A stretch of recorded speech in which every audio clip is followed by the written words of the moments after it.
Good evening. Today's Wednesday, March 13th, 2024, approximately 5:30 p.m. This is the Town of Auburn Finance Committee. This evening's agenda, we have a call to order fiscal year 25 budgets for the Police Department, Fire Rescue Department, and the Emergency Management Department. Vote on a couple transfers, review of some past transfers, minutes, then we'll adjourn. Let me first read the remote participation script. As of July of 2023, this open meeting of the Town of Auburn Finance Committee is being conducted both in person and remotely, consistent with Chapter 107 of the Acts of 2022, which suspends the requirements of the open meeting law to have all meetings in a publicly accessible physical location. Further, all members of public bodies are allowed to participate remotely as long as reasonable public access is afforded so that the public can follow along with the deliberations of the meeting. For the public to join the meeting remotely by telephone, it's 1-786-535-3211, and they need to utilize an access code of 991-599-357. Or the public can join via their computer at global.gotomeeting.com/join, same access code as the phone number, which is 991-599-357. All supporting materials that have been provided to members of this body are available on the town's website. The public is encouraged to follow along using the posted agenda. Although everybody's appearing in person today, let me just do a quick roll call. Members, when I call your name, please respond in the affirmative. Ed Coleman? Here. Patrick Jones? Here. And Stephen Consilvio? Here. Town officials and employees participating, call your name, please respond in the affirmative. CFO Town Accountant Karen Harnois? Here. And Administrative Assistant Sharon Kwiatkowski? Here. Okay. We'll get right into this then. So our first department budget that we're going to discuss tonight is the police department budget. We'll cover their budget and their section of the CIP. Please remind me so we don't buzz by that. Thank you. Chief, Deputy Chief, you're welcome to, we've got plenty of room up here apparently now, so you're welcome to join us. Thank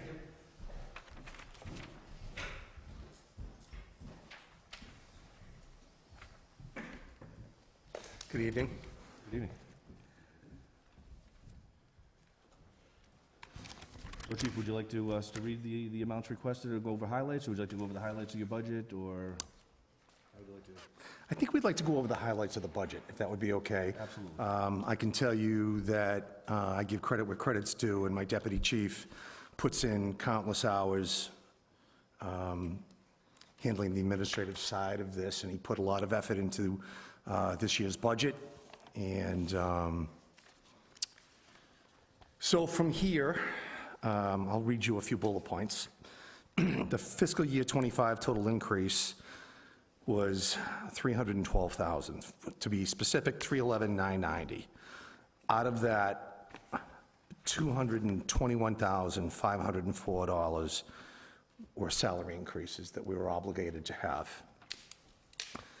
I have a note here, and I will say this respectfully, and I want this board to know that we feel very supported by the Town of Auburn, the members of the Board of Selectmen, the Town Administrator, FinCom.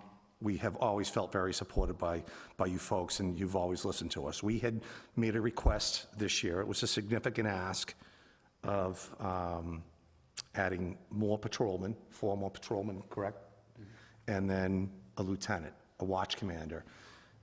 Third shift lieutenant that is going to be largely in charge of our Body Worn Camera program, and we're inching much closer to an agreement with patrolmen. I'm very confident that that will come to fruition very soon. But learning what the outlook was with the Commonwealth and what was going to be disseminated to the Town of Auburn and other communities, we essentially listened to the town manager, and we have understood, and we are not going to push for the patrolmen at this time until we have a better financial outlook for the Town of Auburn. However, I sat with the town manager, and I told him how adding the third lieutenant was a critical position for us. We've been supported by this board and others for the accreditation and for the Body Worn Camera program and grant that we received. And The bullet point that I have here is adding that third lieutenant will allow for that added layer of supervision, watch commander on the overnight shift to replicate what we've already accomplished on the 2 other shifts.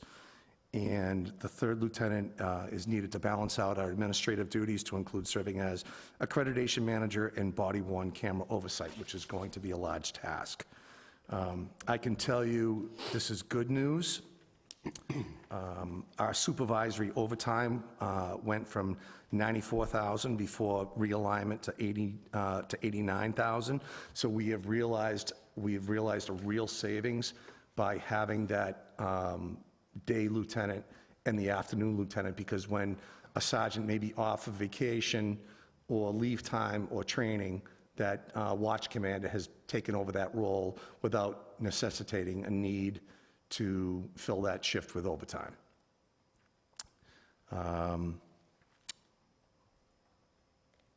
Scott, I'll let you expand on some of these other smaller bullet points. Go.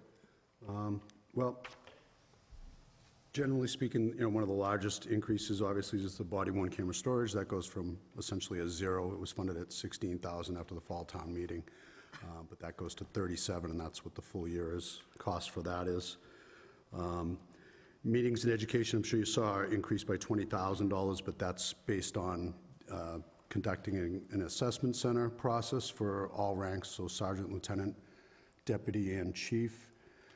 And, as the chief and I have discussed, having a succession plan in place is extremely important. And, when the previous chief left, we were kind of left in, a little bit of a strange spot where we had, extended acting periods of time, period where people were in provisional positions and there were no active lists to draw from. So, and we absolutely believe that, some level of competition, it keeps the guys sharp and it keeps them, thinking about the future and/or their futures, and they start to act a little bit, more for those positions. So $20,000, excuse me, in meetings and education is just for the cost of the assessment center, because approximately 2 years ago it was 18,000, so 20,000 may even be a little on the low side.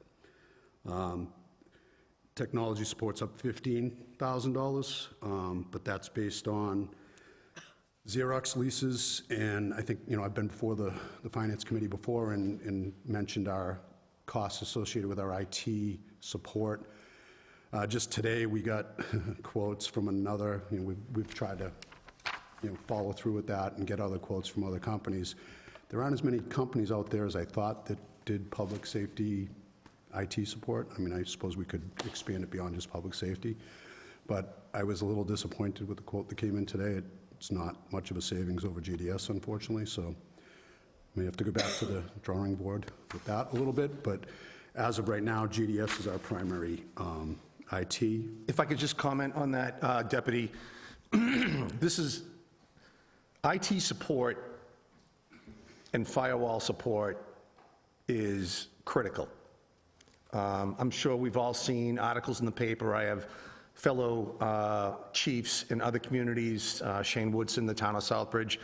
They had malware attack within their organization, and it shut them down for a great period of time, where they could not access their data, and they had to pay ransom, and it's just how it works. And I was actually surprised as I learned about this, that these bad actors actually negotiate with these communities to figure out what's an affordable fee to get your data back. So I don't think my deputy chief complains about a bill more than GDS and more than that, because it fluctuates. It fluctuates, but we've been very fortunate. We have not been the victim of a malware attack at this point in time. So I just wanted to kind of focus in on that and let the board know how important it is that we have adequate IT support.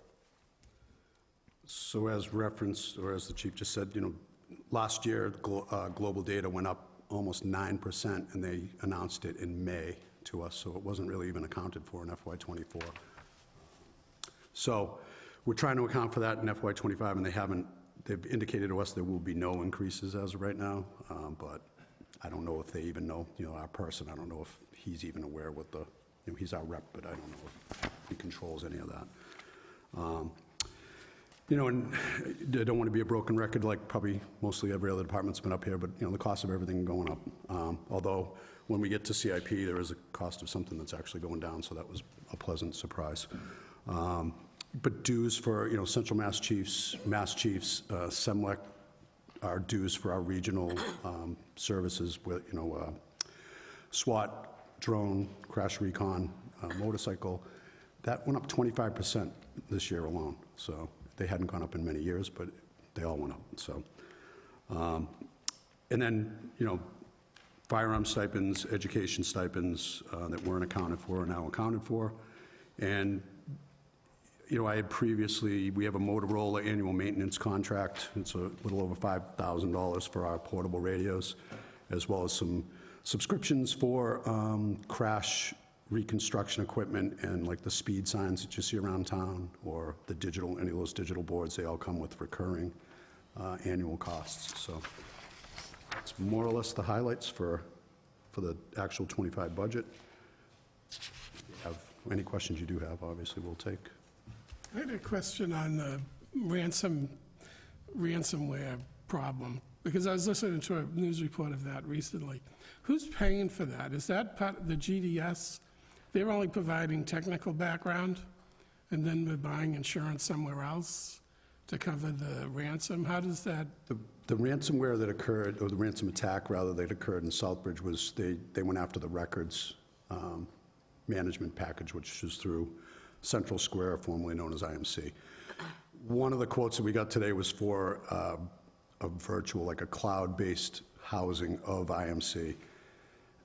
You know, I was a little disappointed that Mr. Marshall wasn't here, because I was kind of hoping that he would have some, you know, input into Right in his that. wheelhouse. Yeah, it is too, and it's you know, I don't know enough about whether or not the cloud is, I guess I'm kind of old-fashioned, so I prefer like physical on-site servers, because I feel if something gets attacked in that sense, you can unplug it and stop the attack. I guess I don't understand the cloud, so maybe that's part of my problem or misunderstanding with it. But we have a company lined up that can migrate us to the cloud. I want to be assured of the security of it, you know. And as far as paying, GDS wouldn't pay that. They're just doing upkeep. When it comes to an actual ransom, it would be the town, you know. So you don't know who pays the ransom? The Like, is it- town, Oh, the the town. town would, yeah. The town definitely pays. The town pays it directly. Right. It's not, there's no insurance for that. And there is there insurance for that? I believe there is. I remember the town manager mentioning that there was insurance for that. Yes, we do have an insurance policy for that. I can tell you that, because I specifically mentioned Southbridge, they have the same records management system that we do. So we don't want to be like Southbridge. We don't want them to infiltrate us. GDS has been good to us, but they have no apprehension to sending us a bill. And their costs have been, I shouldn't say all over the place, but it's been very hard to manage and prepare for when they go up in their costs. I think they're based out of Pembroke, but they're in other locations across the country. We recently, as yesterday, the deputy, myself, and my IT person, were very fortunate. We have a police officer that's much smarter than we are when it comes to computers and software and IT support, and he sat in on the Zoom call with this particular company based out of Bellingham. And they've been around for a while. They manage Millbury. I talked with the chief from Millbury yesterday, and he said that's all he's ever known. I asked if he had any negative comments to say, and he didn't, but he said that's all they've ever known.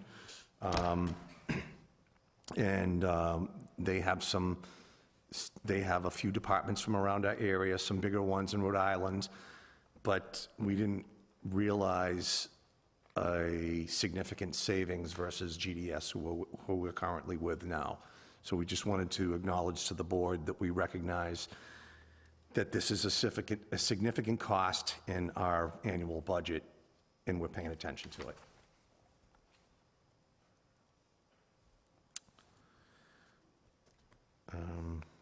Additional questions? Patrick? No, I think I hear everybody loud and clear, and I think this whole cyber thing, I know from my experience, insurance companies are twofold. It's a double-edged sword. We have cyber insurance. But in order to acquire that insurance, you have to have low incidence, and you have to prove that you're training your staff. So on the front line, you've got a whole group of employees that work not only for the police department, but for the whole city, or town in this case, that are having to be diligent and alert. And, you know, at some point, like they're saying, no matter how hard we try, you've got to be careful. And if we're paying a low premium because we're doing our due diligence, if there is something, if we don't pay it as a ransomware, we're going to pay it through insurance. Somewhere along the line, when an attack happens, there's going to be a charge. So I just think that merits saying that something's got to give, because we're paying, like you said, there's been this large increase. There was a time when we really didn't need it. And now, just to protect ourselves, we're being held ransom just to keep up with the people that are trying to attack us. So that's really my own observation, but I agree with the gentleman sitting here representing the police department, the chief and the lieutenant, I believe. Is that the proper title? Assistant. Well, I wasn't sure if they were equal, so I apologize. I don't know that. It's okay. Yeah. One run, right. one run guy. Not going to worry about it. I meant no one harm by less. it. But my point is that they've got a tall order in front of them, because computers run their staff, computers run their department, and computers are protecting Auburn. And so it's something we've really got to pay attention to. Agreed. Ed, anything? I just have a question. So the meetings and ed, that is some of your SEMLEC costs? Is that the largest increase there? What was that? The increase in meetings and education was around $20,000 increased over last year, and that's based on the projected or anticipated cost of the assessment center. That's your assessment. We're not going to be able to run the assessment center until sometime probably in January, because we have a patrol officer who's on a year-long deployment overseas, so in order to be fair, we want him to come back before we run, because he's eligible to take the sergeant's promotion, so we don't want to have to proffer that overseas, you know, it just... And through the chair to the board, just for more edification about the assessment center, when my predecessor left a couple of years ago, he finished up on January 31st, and I took over on February 1st, there was no budgeted item for the assessment center to go through the process through civil service, to make promotions, the testing process. So I had to go to the previous town manager and the CFO at the time, Ed Kasanovich, with my hand out, telling them that we had no money to make these promotions and to fill these empty slots. The chief of police, the deputy chief, lieutenants, and sergeants. That came with a cost. And we're doing our due diligence. I'm certainly not announcing my retirement this evening, but I've been on the job since 1987, and I probably won't be here in another 5 years. I can give the board that little clue, and I probably won't be here in another 5 years. And we're trying to get ahead of the game, because if I leave and then there's a position for chief, there may or may not be a position for deputy chief. There'll definitely be a position for lieutenant. There'll definitely be a position for sergeant. So we'll be testing for all ranks, basically duplicating what we did a couple of years ago.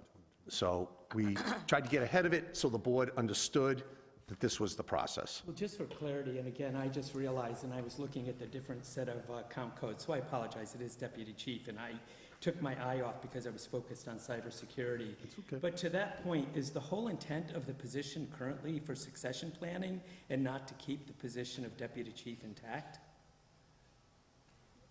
I just want to be careful. I'm sorry, can you just explain? I'm saying, is the intent of the current budget just strictly succession planning? Or once a chief steps, I would think if we pull a deputy chief into a role, and then that role would need to be replaced. Is this succession planning, or are you alluding to the fact that this may go away? Well, truth be told, and I'll never lie to the board, I think that if I leave, the guy sitting to my left would be a great selection, because that would be my pick. But it's both. It's succession planning, anticipating vacancies, and planning for that. We currently have a civil service list that's in existence that we requested an extension on, but it's old. and it's time to get a new list. We have a whole new group of employees that are eligible to test and potentially promote up, and that's kind of where we're at. And we would not be holding this test until probably January.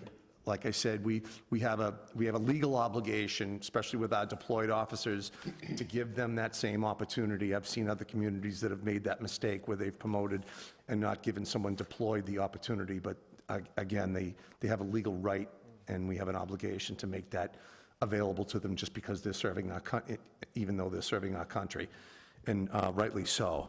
So, does that answer your question? No, to answer my question, I think what I wanted to allude to is Position it is took a gonna lot to stay. get a deputy chief position into the budget. I would be quick not to state that it could step aside if in time you move on and someone moves up. You would probably still need that support, given the complexity. of it. 110%, Mr. Jones. So I don't want to allude to the fact that you're dismissing it when you retire. Correct. No, 110%.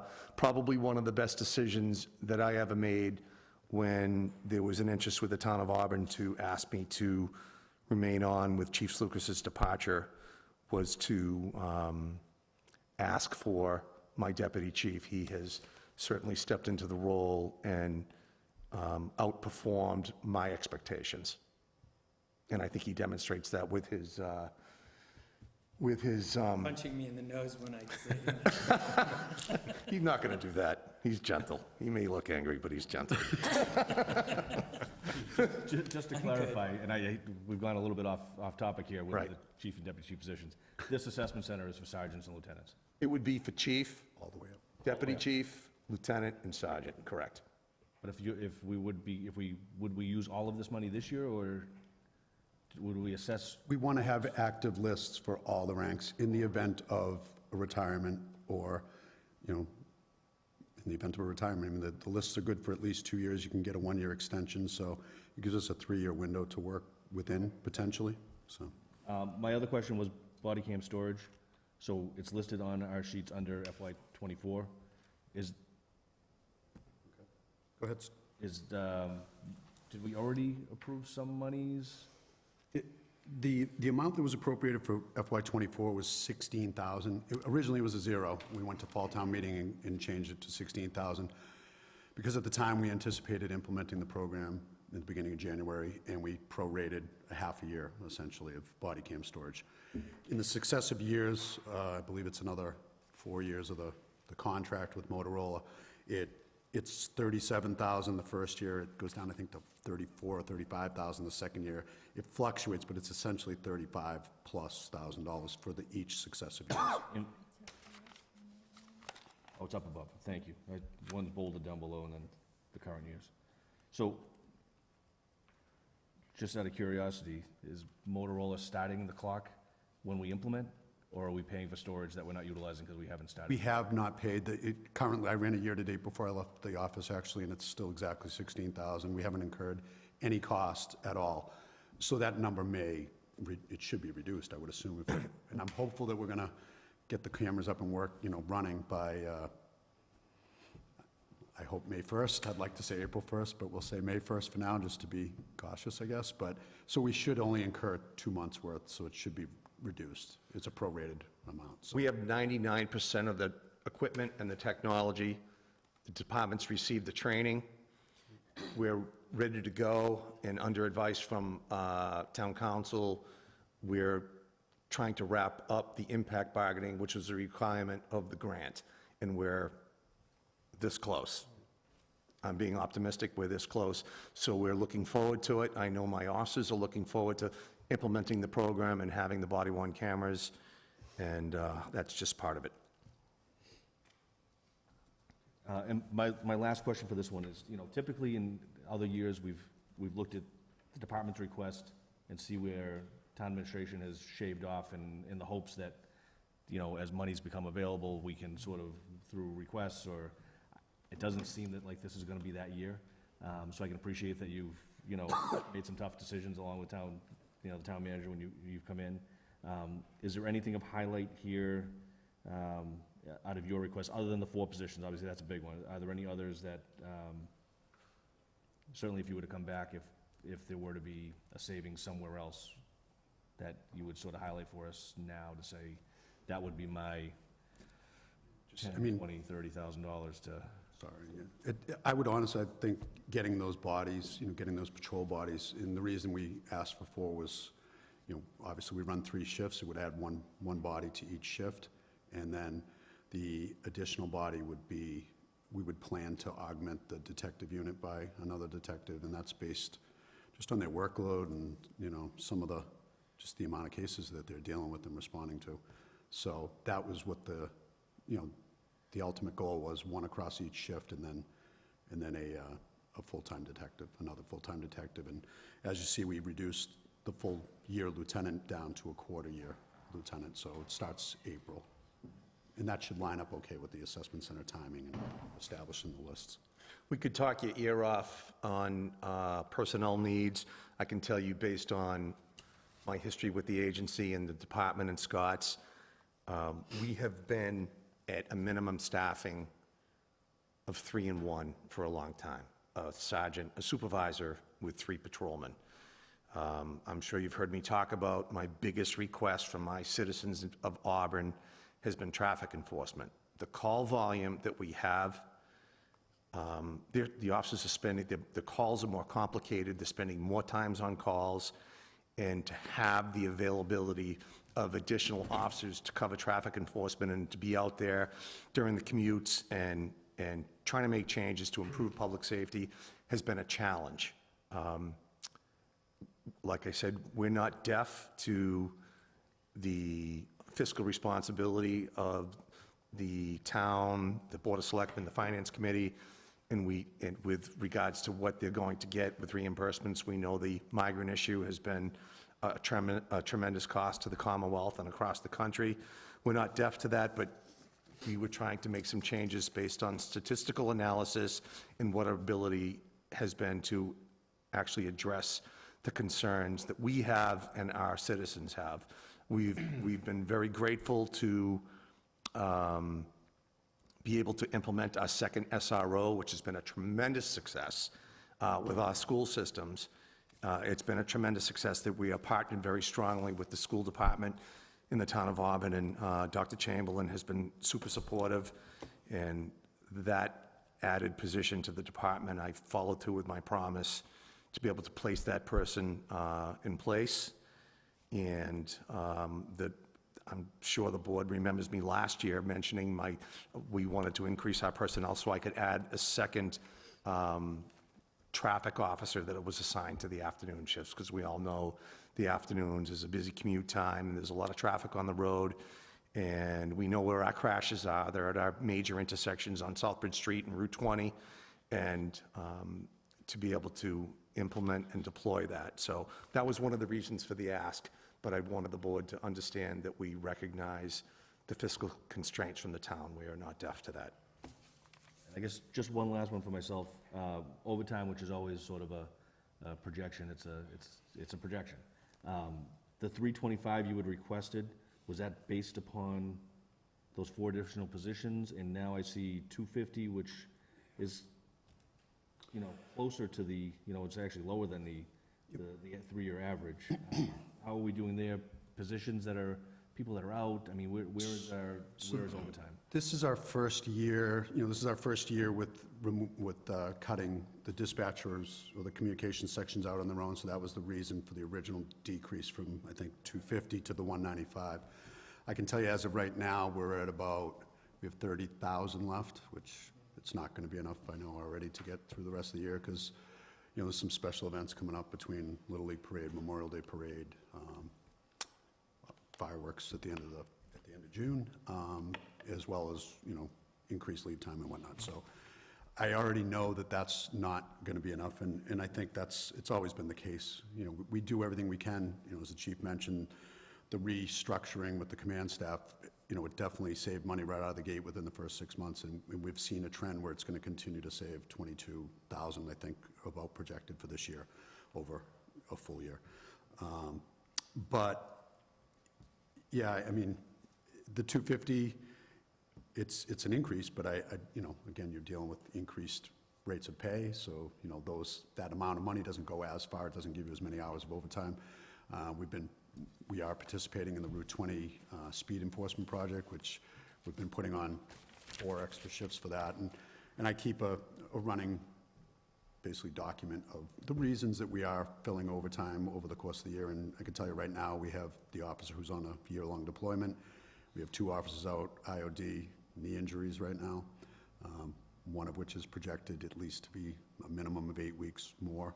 So you end up having to fill his shifts sometimes, and then regular training obligations. So, I try to keep track of it, and I lean on the operations lieutenant and the scheduling lieutenant as much as I can to, really stick to the rules and let's not, we try to be as frugal and, cautious and careful as we can be, but unfortunately, it's just part of running the department. There's always going to be those costs. You mentioned, just because you brought up the Route 20 initiative, those things are typically grant-funded, right? So is the UPS, That one's That not. one's not.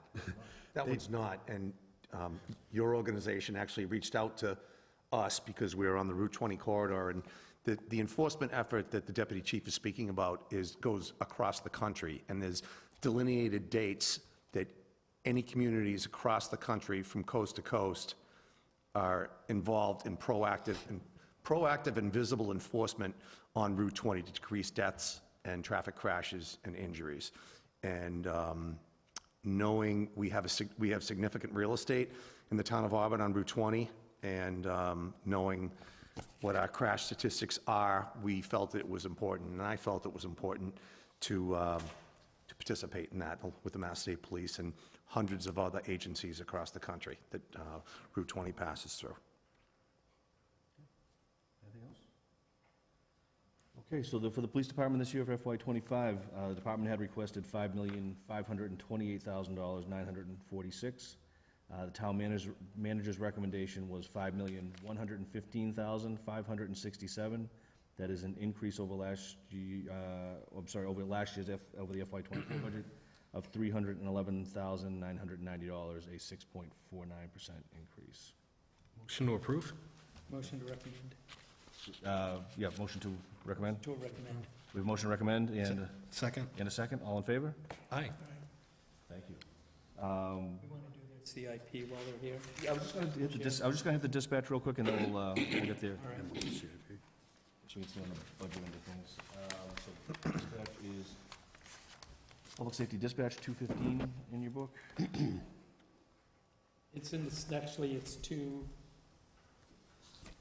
215, yeah. 15? it just says public safety dispatch. It Public- doesn't- They're 215. It's yeah. just after 210. Yes, It's thank just behind it. Okay, so this one is, can you just for the folks that are watching, just remind how this is now Absolutely. separated out?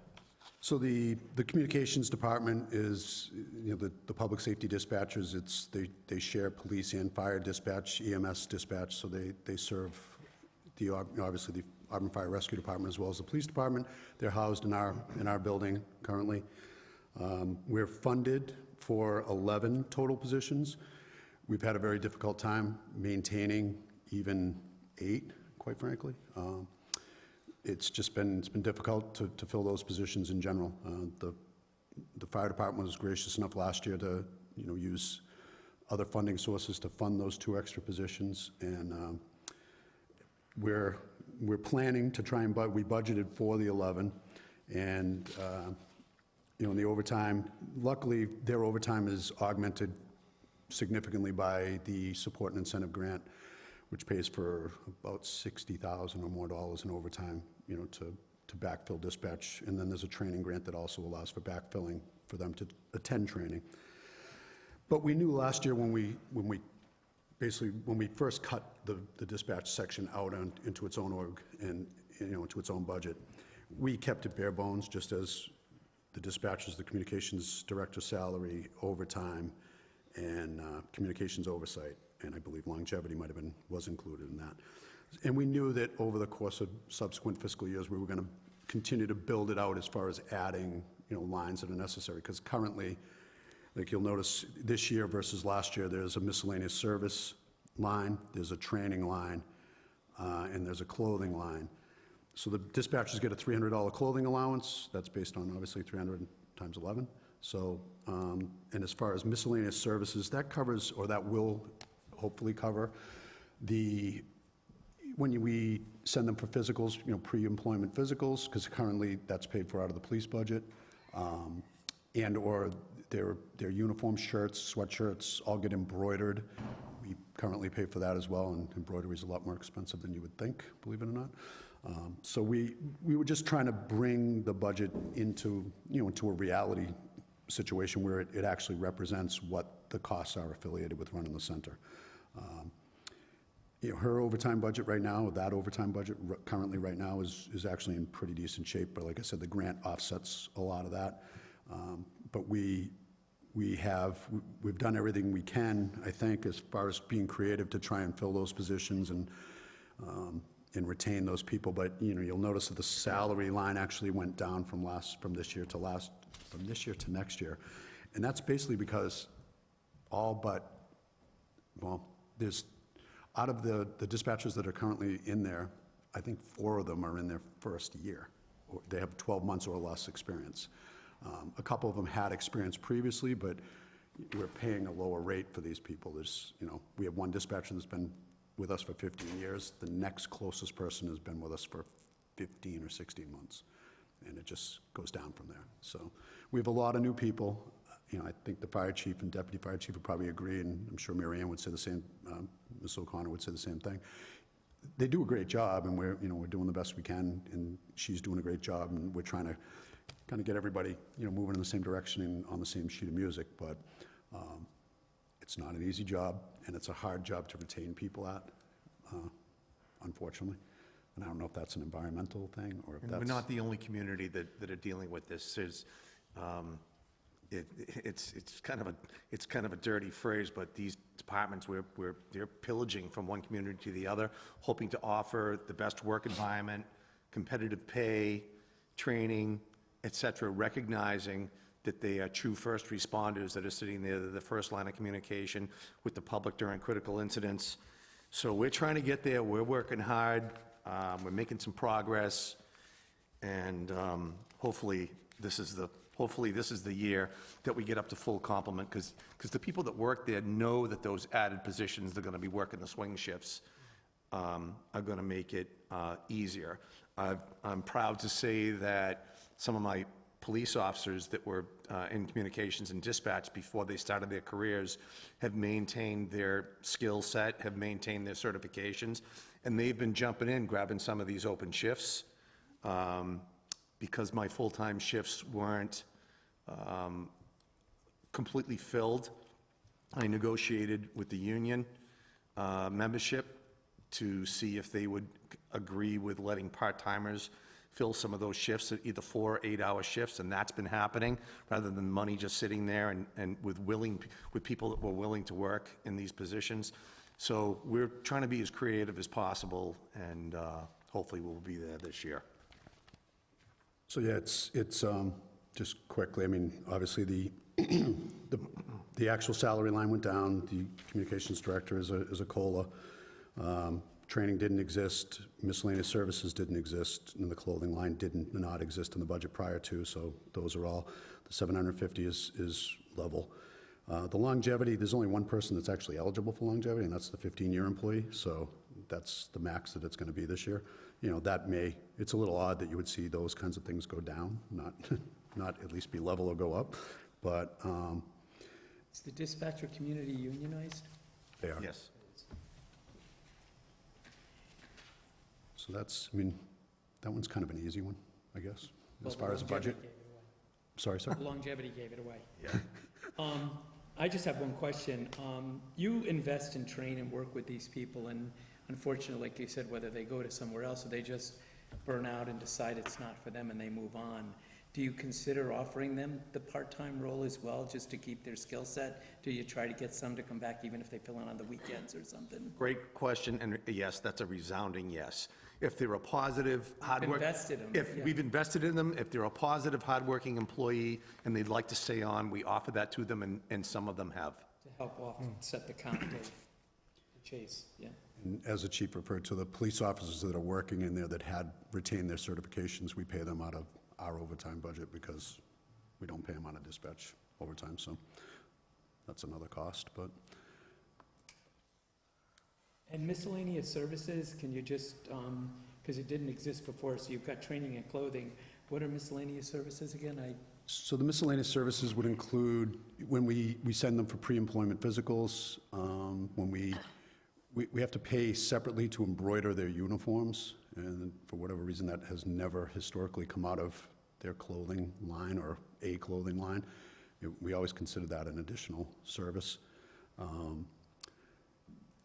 There's, yeah, I mean, essentially, those are the big ones. There's, you know, we don't have like a travel line in there, we don't have, but a lot of them have all of a sudden realized that they can be reimbursed for travel to go to classes, and obviously they don't have an assigned cruiser, or we can't give them a car to drive, so we're starting to incur some of those costs more frequently too. So maybe next year we possibly add a travel line in there, depending, you know, I gotta look and see what it's averaging out to be over the last couple of years, but all of a sudden I've had this new influx of travel reimbursement requests, so I'm not really sure who told who what, but, and they're entitled to, I'm not saying they're not. It's just all of a sudden, they just showed up, so.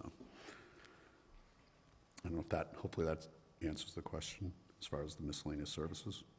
Yeah, it does, thank you. Is that what one of the soon-to-be decommissioned unmarked Outback is great for? Yeah, unfortunately, you can't, we can't do that. You know, in some of the classes, you know, in order to go to the initial telecommunicator class, it's either a week or 2 weeks long, and they commute back and forth each day, when, you know, I'm not gonna pay for a hotel for them to go, and so it just, we had one dispatcher who lived in northern Connecticut, and it was almost a $500 travel reimbursement, so. Yeah, I think, any other questions relative to this one? I think my one comment would be, I appreciate everything you've done trying to break stuff out. To the CFO, I still think stuff like the medical screenings of new employees should really be under like an HR line, like that should be like an employment, and then they come over onto the respective budget. You know, if there's new town employees, I still feel like some of those things should be parsed out on the town side before once they get the blessing that they're good to go and they've passed everything, then they should come over to the individual department. But that's just a comment, it's an accounting sort of thing. And I can appreciate the recruitment and retention. It sounds like you're doing everything to be creative, without getting into, you know, negotiations and contracts and other incentive sort of stuff. But at some point, we see it with every other department. We had an issue with inspectional services a few years back, where they were losing all their inspectors, and they had to get creative and do things. And so I appreciate that you're doing that in conjunction with the fire department, because I know you kind of share this mission for the dispatchers. But they're the, you know, without them there to take the calls, I mean, the public services don't get rendered. I mean, it's, Right. we can have all your multitude of pages of budgets, and without them, so, yeah, we won't get into that tonight as to what other options are out there for the future, but you know, if we're struggling and I think we're an attractive community to come work for, I don't know where we stand pay comparison to others, but Pay scale's halfway, not to interrupt you, I'm sorry, but the pay scale is actually very decent, and over the years, the former chief, this chief, the fire chief, along with town administration, have worked to get them up to a level where it's a decent rate of pay. I think that they're doing I all think the right. better word to use is competitive. It is, it's definitely more competitive. And you know, we've looked at the potential for hiring bonuses, retention bonuses, not in the same vein as longevity, but just to do something to try and attract people and get them here. And like you said, hopefully once they get here, they recognize that it is a good place to work and they stay. if we're struggling, like I said, we're an attractive community, busy, you know, the calls are coming in, I can't imagine.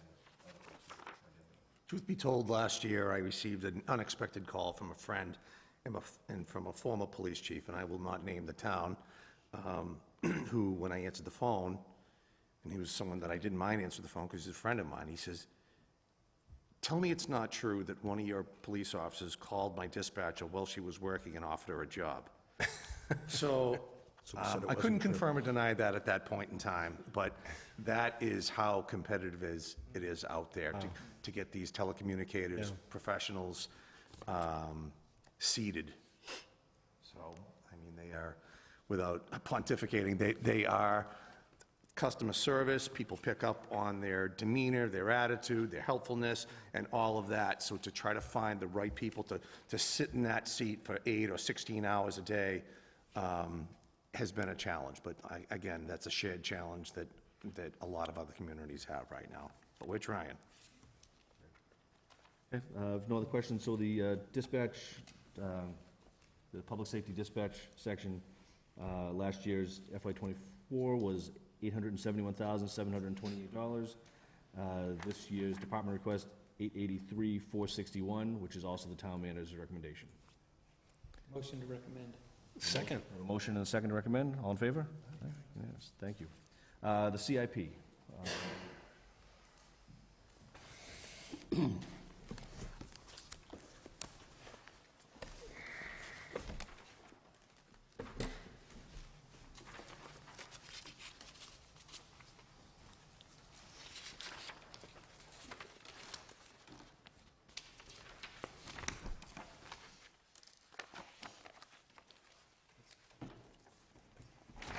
If you want to go over anything relative to CIP in particular?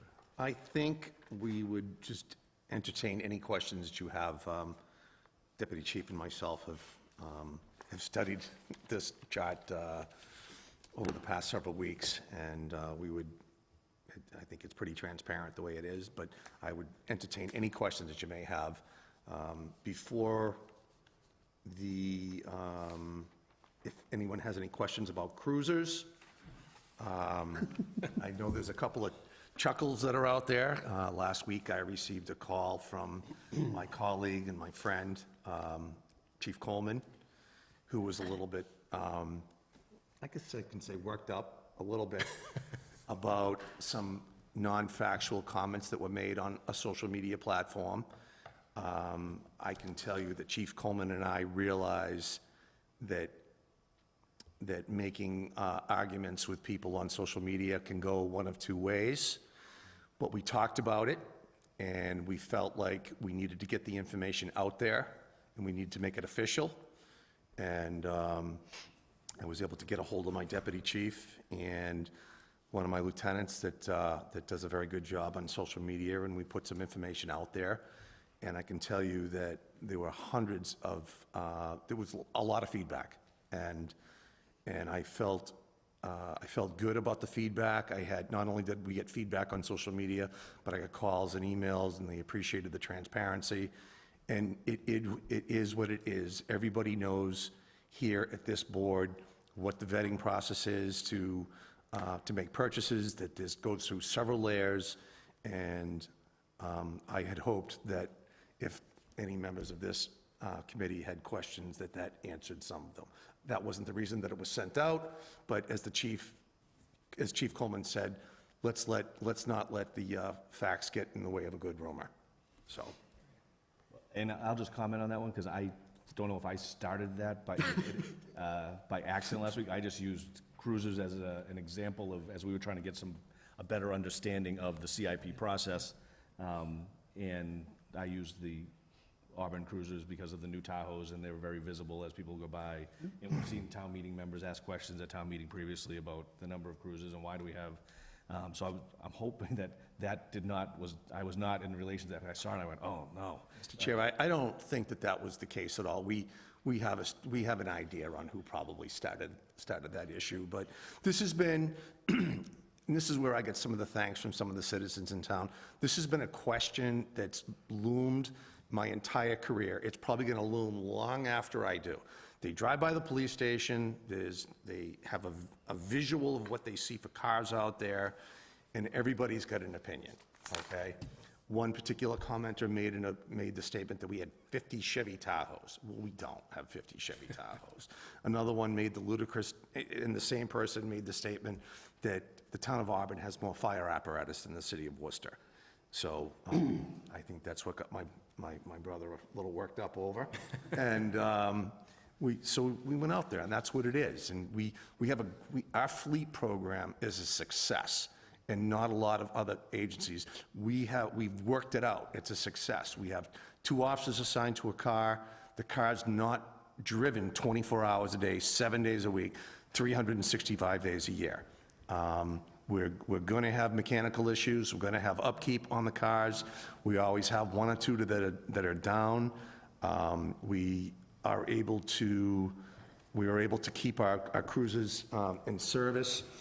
Deputy Chief's pointing this at me with the bullet points. I mean, we have 43 officers and 34 patrol cars, and that's really where it's at. And we're able to, this enables us to keep our vehicles, and we don't take them out of service until they are at end of life.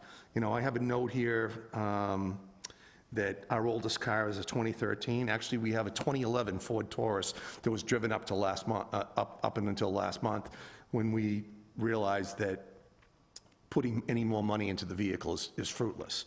So I just want to assure the board that that we take this very seriously, and we manage our vehicles using common sense and good judgment. I mean, I'll just say, I think the posts were great on both sides. I think I learned a little bit, even have been on this committee for a while, and it was great, and I think the response usually aren't as positive. That was largely positive responses, and people seem to appreciate the transparency and education, and so I think you did an excellent job with it relative to that. Thank you. It could have gone either way. Questions, CIP questions? Anybody? I'm going to ask the question because HVAC, that beloved HVAC system at the police station, that's been, what is the 450, what is that going to do? Is that going to resolve any of the poorly designed stuff with the leaves being pulled in from the? The 450 it's deferred. There is no, the 450 is not there. It's being studied, and it was removed. So it's being studied, and there was some discussion about ARPA monies. It's not just the police station HVAC system, it's town-wide. They're doing an HVAC study to see what the most plausible So reasoning. were they or- leaving it in here as a placeholder for now? It's not in It's on our there. budget here. I'm sorry, sir? It is. Well, I don't know what you're looking at, but the budget in our book, that's why we're bringing it up. We were given it in there. So I have, it says FY '25, original 450, revised 0, manager recommendation 0, and they pushed it out to 2026. But that's what I'm saying, it's Oh, I'm it's sorry. here. Okay, I It's misunderstood. still present. I would presume, Mr. Jones, that it's a placeholder. I want to say that that's what I thought I heard the town manager say, but I can't be 100% without Sure. it being here. I don't know if Ms. Hanois knows the answer to that, because I don't. Yeah, that I'm not sure, but it is in there for the 26. Okay. You're right, I'm sorry. So I think that was my interpretation. That's what I figured when you said ARPA money, and with it being under review, you want to sort of push it out, but not really let go of it because you're not sure where it's going to land. Correct. So I was just confirming. That's what I think it's a placeholder.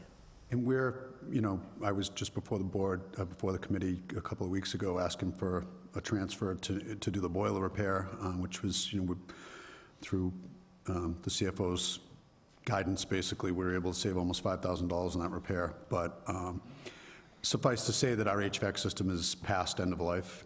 We're in a 23-year-old building, I believe, and they generally expect 19 years or so, from what I've been told. But we're doing everything we can to find the most affordable options to keep it going, and to the extent that we're actually looking at putting out quotes or requests for quotes, just even for the preventative maintenance contract. And I get very nervous when the weather gets nicer, because the system it's boiler making heat, or it's the chiller making air conditioning. And when they flick that switch and switch it over, I'm just like, just waiting, because every year it seems like almost something goes wrong. So, but optimistically, nothing's going to go wrong this year. This time of year, switch it on in the morning because it's warm during the day, and at night it gets cold, and it's switch back. It's brutal. It's one or the other. There's no in between. So, Okay, any other questions for the CIP? Obviously, we'll vote on it when we get to that at the end, but One of the things I just wanted to point out to a couple of the larger departments, and since the fire department's already here, they'll hear this, but for people that are coming on the board, if you'll look at your backup, you'll see that we have your 29, because when we've submitted others, and we've talked about it as a board, that when we vote on this, we sort of voted into, and we're just getting the latest, but for people that are just coming on, I would suggest that you just be prepared for questions of the past, because some of us need to be brought up to speed on some of the stuff that's already being purchased, or it could lead to those kinds of questions, which is the only one I have. On the drone, I noticed that, I wasn't here when they came into play, and I noticed that they're on 25 and they go only out another year. Is it just 1 or 2 drones that you're looking to take on and operate, and then as the lifespan of that goes, that you'll replace them later on in future years? So the deputy chief and I, we talked about it, because as the chief, I touch a lot of little things, but I don't know everything about everything. And we've had a very successful drone program so far. It's been in place since 2018. That's where I was heading. So this initiated in 2018. It's initiated in 2018. Most notable, I'm sure everyone remembers this past year, the standoff in Worcester, and our assets were requested when there were shots fired at police officers in the city of Worcester. I believe it was a 13-hour standoff.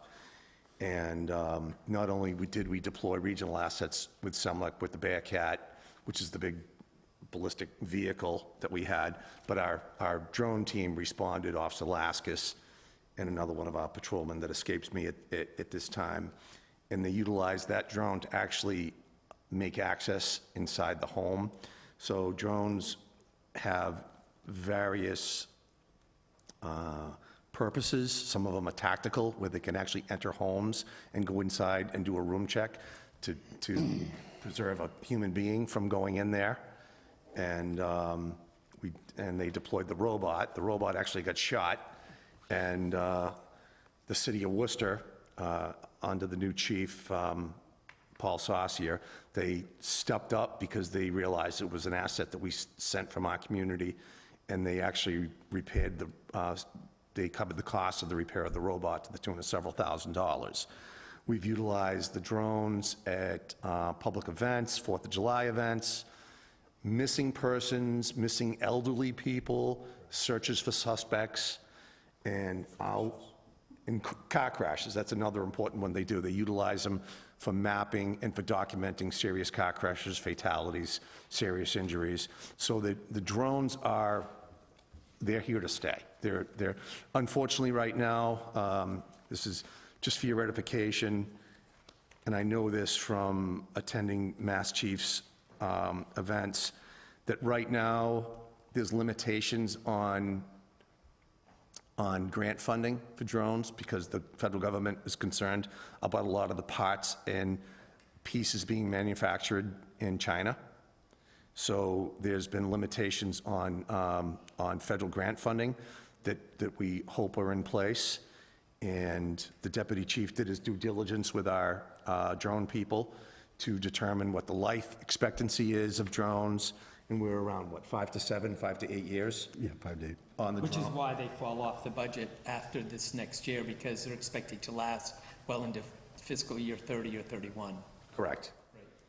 Correct. We had, without getting into any particulars, but we had an incident on a body of water here a few years ago, and that drone has never been recovered. It's down at the bottom of that body of water. Fortunately, we were able to replace it, and every year they come out with better technology. The drones now have technology so they won't go into the water, so, which is always a good thing. So they have that technology, but the use and the public safety benefits for the drones are huge. So originally, excuse me, in 2018, we bought the original drone for $6,800. Since 2018, we've only invested $300 in the drone unit, and that was to replace, excuse me, replace batteries, because that's one of the limiting factors, I guess, for them. So even though earlier I told you that you'd be pleased to know that some of the technology or some of the costs have gone down, they have, but the drones now, originally what we mapped out for money, I have I have 3 quotes right now, and they range from $23,000 to $26,000 for a drone replacement. But again, that's expected to last at least 5 years, and hopefully we get back backup batteries with that as well. And a lot of it's just the upgraded cameras and, some of that technology it's really gone crazy. And quite honestly, the amount that it was increased, it was based on an experience that the town manager had at the fireworks, and he had seen a drone that the sheriff's department had used, and he made several inquiries as to what it was and how much it cost, and so I think that's where the change in the amount came from. That particular incident, and just for your edification, because I found it very interesting as well, was during the 4th of July events, we had some individuals that the police had had prior contact with, and on other dates and times, that made their way to the deployment area where the company that was hired to set off the fireworks were. They were concerned about their proximity because it was unsafe for them. The sheriff's department were able to deploy their drone, find them, and bring the officers right to them. So that was another success story at a townwide event.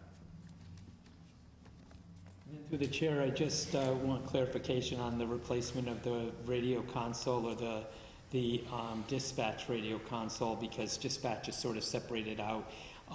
It says 5-year lifespan or LP, but yet when that was in '24, but if you come out, it's about midway down, it says replace dispatch radio console, and it's at $50,000.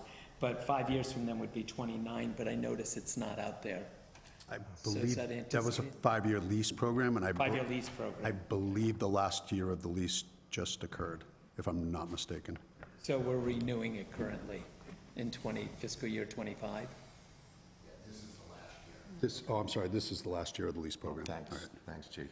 It's similar to like Taser, if you look at the Taser line. No, but I guess my question Oh, is sorry. there a cost to renew it? I'm just curious why it's pushed off with fiscal year '24. Are these costs now to the accountant?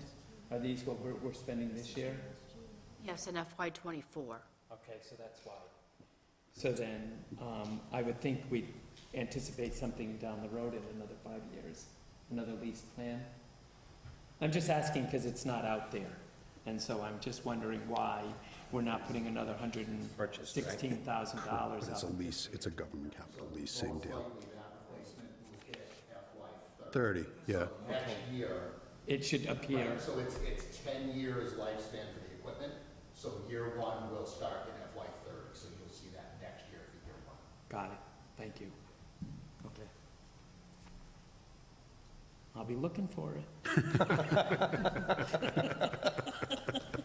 Okay, any other questions for the police chief and deputy chief? No, I'm good. Through the chair, I'd like to personally thank the board for your support, your past support, and your continued support. Chief Coleman, our departments, police and fire, communications, we're very blessed to have the support. This is why I came to this town 30 years ago. It's very professionally run, and I think it's a lot to be able to say that your public safety people that are out there every day feel very supported by the boards and the Auburn community. So I just wanted to give you a heartfelt thank you. Appreciate it. Thank you. Good. Thank you.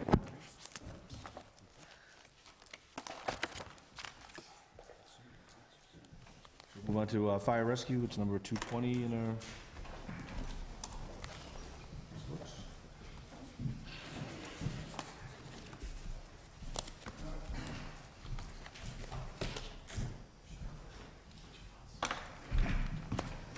Chief Coleman, Deputy Chief Johnson, how are we? Good evening.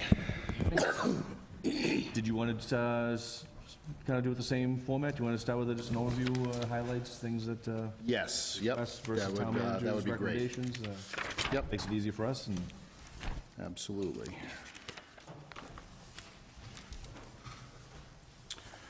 All right.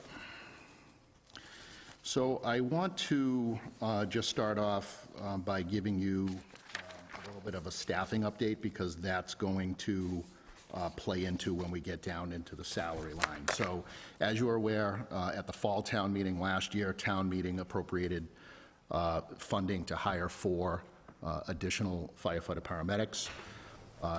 To date, those positions have not been filled. We did go through the hiring process. We made conditional offers. We've been doing backgrounds. We were slated to have those positions start on April 8th, but with our current overtime deficit, I made the decision to push those positions off until July 8th of next fiscal year, so we could utilize that money that we had available from April 8th to June 30th to be able to put towards the overtime shortfall that we have. So we will have a total of 6 positions coming on in July 8th, the 4 new, and then filling 2 vacancies that we have. So, you know, for us, it's a little more difficult to bring on a single employee, where with the police department, like if they hire somebody and they go into field training, they're working with another officer. It's actually easier for us to bring in people in larger groups when we do their orientations.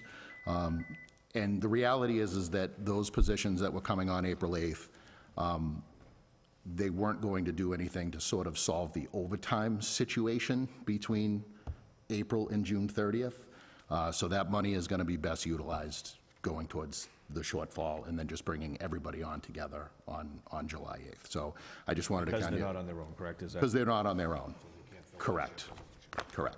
Yeah, typically, our new employees are not actually eligible for overtime for close to a year. Yeah, close to a year, depending on what they've had for training already coming in. But if they've already academy trained, it's still 3 months. So on July 8th, that will bring all of the groups from 10 to 11 members. So the first thing that I want to highlight with this budget is on the bottom of the budget sheet, you will see that the proposed budget is $5,143,268, and that shows an 8.5% increase. But I just want to stress that that is not the actual increase from, you know, fiscal '24 to '25, because what's not reflected in here is those 4 positions that were brought on at town meeting that are currently in the fiscal '24 budget. So that's not reflective, though, of the change from '24 to '25. So that inflates the percentage. This is what was appropriated at the time we voted. Correct. I understand. That's correct. So, I just lost my place here. So that's not the actual increase. And then with what is being covered from ambulance receipts, the actual increase from '24 to '25 from the tax levy is 1.87%. So that's the actual increase to the levy. So the way that the fire department budget is built, and I know we have some new members, is when you look at the total operating budget of, we'll call it 5.1 million, on an annual basis, approximately $1.5 million from the ambulance appropriations account is used as a direct offset to our budget. So the actual, and out of that 1.5 million, that funds 12 firefighter paramedic positions, including all fringe benefits. It pays for the medical director position from UMass Medical Center. It pays for the medical supply line item within this budget, and it also funds the fleet mechanic position and the training officer position within the department. So that means the actual amount of levy funding used to support the fire rescue budget for fiscal '25 would be $643,268. So there is, like I said, on an annual basis, a direct offset of $1.5 million from the ambulance appropriations account.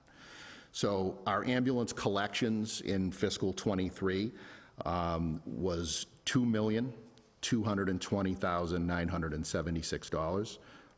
That's pretty standard. With it, we're over the $2 million mark on an annual basis. And the current ambulance appropriations account, as it sits today, has a balance of $4,365,003. And we'll talk about it a little bit more when we get into capital, but all of the ambulance capital is purchased through that ambulance appropriations account and not the actual levy, but we can talk about that in a little bit. So just going down the budget lines, Fire Administration 201, this request meets all contractual and bylaw obligations that are being met. 202, you'll see that the license and certification line has been significantly reduced. And if you recall, over the last several years, I've been realigning money from various line items to better reflect how the money is actually being used. You know, we would, as an example, we would have some money in license and certification, but we were paying dues out of that. Well, we have a dues and meetings account. So over the last several years, and we're pretty close, I'd say we're 98% there. This was the last year that we kind of did a realigning of making sure that each of the accounts, we were better able to account for what was being spent from there. So you'll see a reduction of that $20,000 from the license and certification line, but that money was placed both into the technology support line and the dues and meetings line, again, just to better reflect the use. So about $9,000 went to dues and meetings. That primarily covers our hospital radio infrastructure dues through Central Mass EMS. About $11,400 went from the technology support line, went into the technology support line for service contracts for some of our technology equipment. But there was an increase to the technology line in this fiscal year by roughly about $17,500 for 3 new software programs that were introduced in fiscal '24 that were not budgeted, that are now being accounted for in fiscal '25. One of those including our portable radio service contract through Motorola. So let's see. So the remaining part of that increase is basically adjustments in, you know, much like police, various contracts and services, new technology. We have iPads in all of our vehicles. That's how we receive our dispatching. So if an iPad were to break, the technology support line is where that equipment would come from. So I requested an additional $15,000 in the building maintenance line. And, you know, there's a couple of things that I just want to point out tonight, because I think sometimes there's a little confusion on what the line actually represents or what the line is being used for. So let's take building maintenance as an example. So I requested 35, this year in FY '24, I have $35,000. I requested 50, and the town manager recommended 37. And again, I understand in this climate, I understand why, you know, he recommended the 37. But whether it's a request of 50 or what I will wind up with at 37, that does not represent $37,000 worth of broken stuff or things that are being repaired. It's important to take into consideration that on this $37,000 budget, on July 1, 17,000 of that 37 will be automatically encumbered on July 1 for our various service contracts, maintenance agreements, what we anticipate our supply use will be, from toilet paper to cleaning supplies to everything else in the station. We ballpark that at about 17,000. So on July 1, from that $37,000 budget, that gives me a remaining balance of about $20,000, right, with 2 buildings, so $10,000 per building for the remainder of the fiscal year for anything that comes up maintenance related. Now, we've recently had a couple of HVAC issues. Station 2's actually suffered quite a bit of heartache this winter. You know, we had a new water heater, we had to replace the washing machine, we had to replace the refrigerator, we had some HVAC issues. An HVAC company is not walking in the door of any building right now for less than $1,000. Between the shop labor rate, what you're getting for parts, I've been doing, you know, a review over the last couple of days of some of our HVAC stuff, just, you know, 3 invoices that I pulled randomly because I was looking at something. They ranged from $800 to $1,100. Like, that's the price to have, you know, a professional trades men come through the door. So whether you have a plumbing issue, an electrical issue, an HVAC issue, that's sort of the price. But really what I'm working with for the entire year is roughly $10,000 per building. At the end of the day, it's not a lot of money. When you look at the budget and you look at fiscal '23 in the building maintenance line, you'll see that the actual spending was a little over $48,000. Now, I did a little bit of a deep dive into fiscal '23 to see what we had for kind of like, was there anything huge? Was there anything outstanding? And, the answer is no. It's pretty much, it's routine maintenance.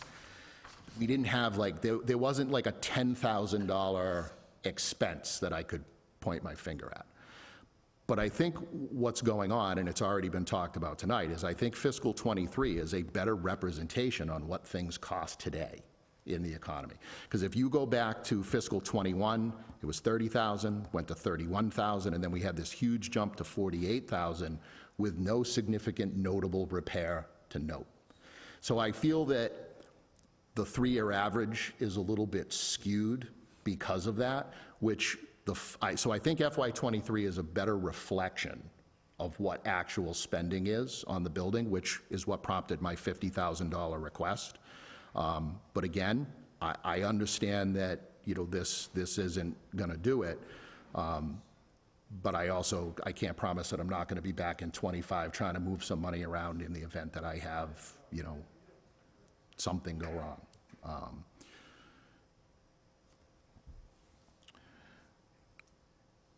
Let's see. There's a slight increase in the professional development line for bringing on some new members. So we'll move to the fire suppression line, 211, or the fire suppression section. While you're Yes. there, because that is a fairly, Okay, so this is another example of, moving money around. So you'll see the dues and meetings line went from $23,000 to $2,600. The majority of that money went into professional development. So all the money, for the most part, like I said, with a 1.8% increase, it's all the same money. I just reallocated it to different lines to have it make more sense operationally. what kind of things are under professional development? What do you cover? So professional development is anything from conferences, but it also covers all of the recertification for EMTs and paramedics. So that's the bulk of that line. There's probably only about 5,000 that's, for like professional development opportunities outside of recertification. The bulk of that is recertification, pay and training for their recon hours. So under the firefighter salary and education line, that meets all contractual obligations for FY '25. Overtime, this is something that I want to spend a little bit of time talking about. Again, much like... Are you decreasing it? No. So here's the thing that I want to make sure that I impress upon the Finance Committee, because I think that with overtime, there's this misconception that overtime is a bad thing, or, that overtime sometimes gets out of control.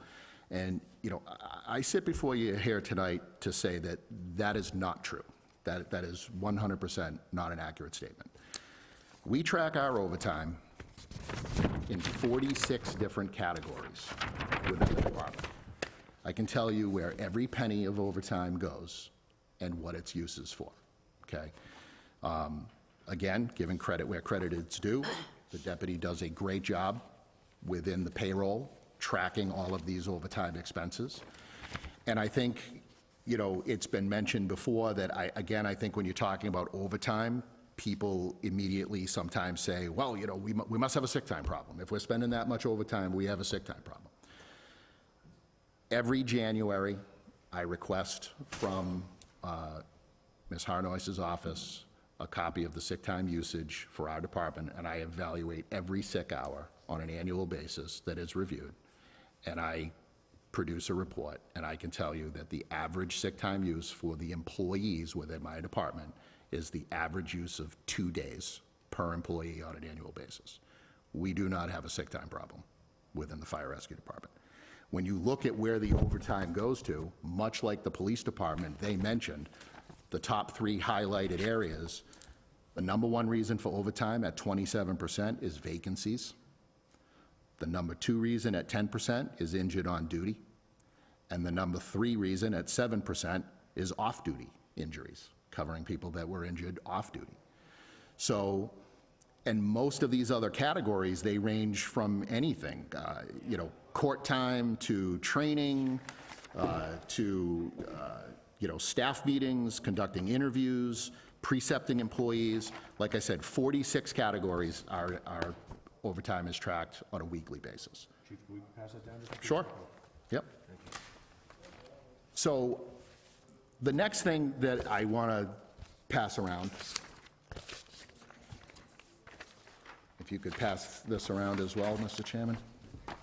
Pass one of those to everybody. On an annual basis, the amount of overtime hours that we, distribute are pretty equal. About 4,000 hours of overtime go to, on average, the top 3 categories that I just mentioned that are being passed around, right? And then that leaves about 6,000 hours for the other categories. One of the major struggles that I have internally within my budget relative to overtime is it's not that the overtime hours are increasing at this dramatic rate, which is why my overtime request is larger, okay? The sheet that I just passed around starts in fiscal 18. It shows you that my overtime budget in fiscal 18 was $188,000 and some change, 188.8. And then we used to separate the holiday overtime. So I had a separate holiday overtime line, which you'll see that's no longer funded in here. So that meant as a total, I had $228,000. But what would happen is if I had extra money in holiday because certain employees didn't work holidays, I'd have to come before the Finance Committee and transfer money from the whole holiday overtime line to the regular overtime line. So, but it was 228. In fiscal 19, the overtime went to 225. My holiday line stayed at 40, so I had 265. You'll see that I worked 2 fiscal years, 19 and 20, with level funded overtime. Okay?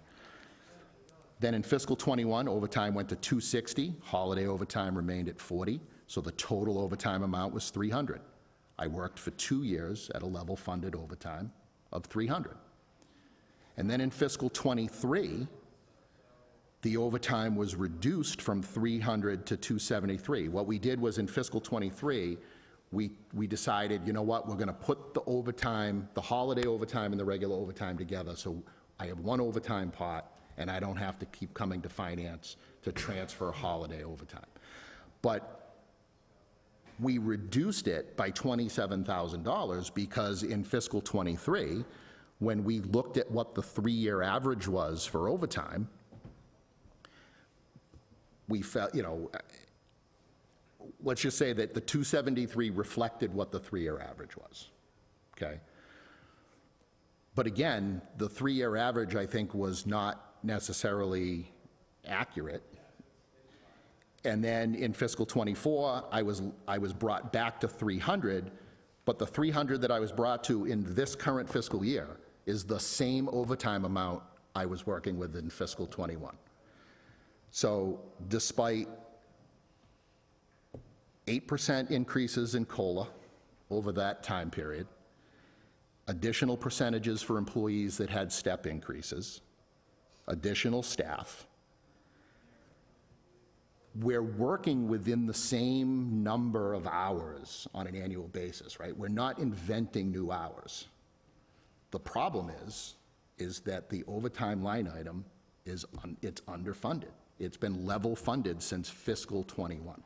So I'm getting a lot less bang for my buck in terms of overtime today than I was in fiscal 21, okay?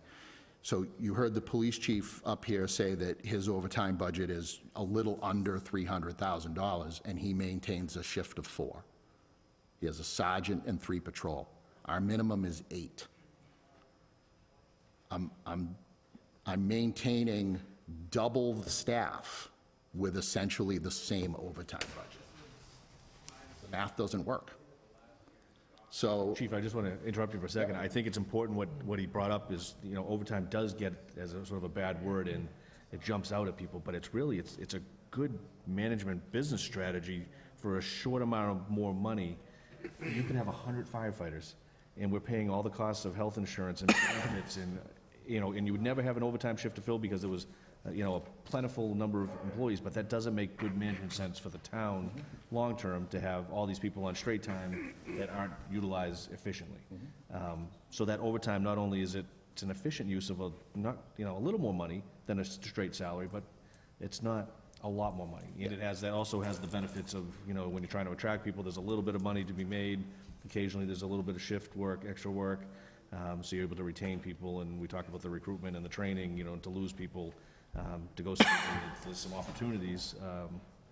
So it really does sort of, big picture-wise, it has to be balanced. It can't be, you know, you're so short that you're, you know, every shift, every day is backfilling with overtime, but I think if you find that right balance, and I think you're there, we're trying to get up to there with that balance, it's not the worst thing in the world, but it does get a bad name, I think, when you know, the overtime, the lines do, when we look at things. I think it's just important for the committee to understand sort of the behind the scenes of the, you know, overtime it's necessary. You can't operate any department in this community without overtime.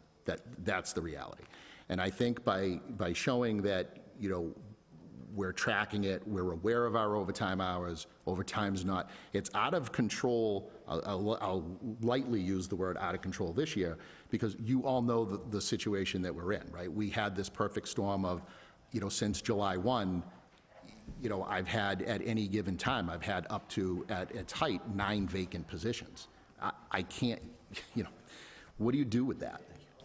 You know, so, but I'm already behind the 8 ball, and that's part of the reason why that whole, when I came to the committee before the first of the year to bring to your attention this overtime situation.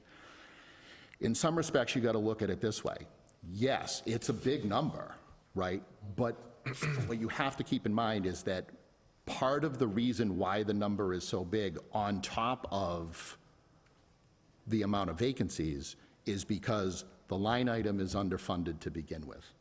And I guess that's kind of the perfect way to say it is, I'm trying to maintain a minimum staff double what the police department is trying to maintain on a daily basis with virtually the same amount of overtime. It doesn't work. So same rules apply with our overtime line that it does to the building maintenance line.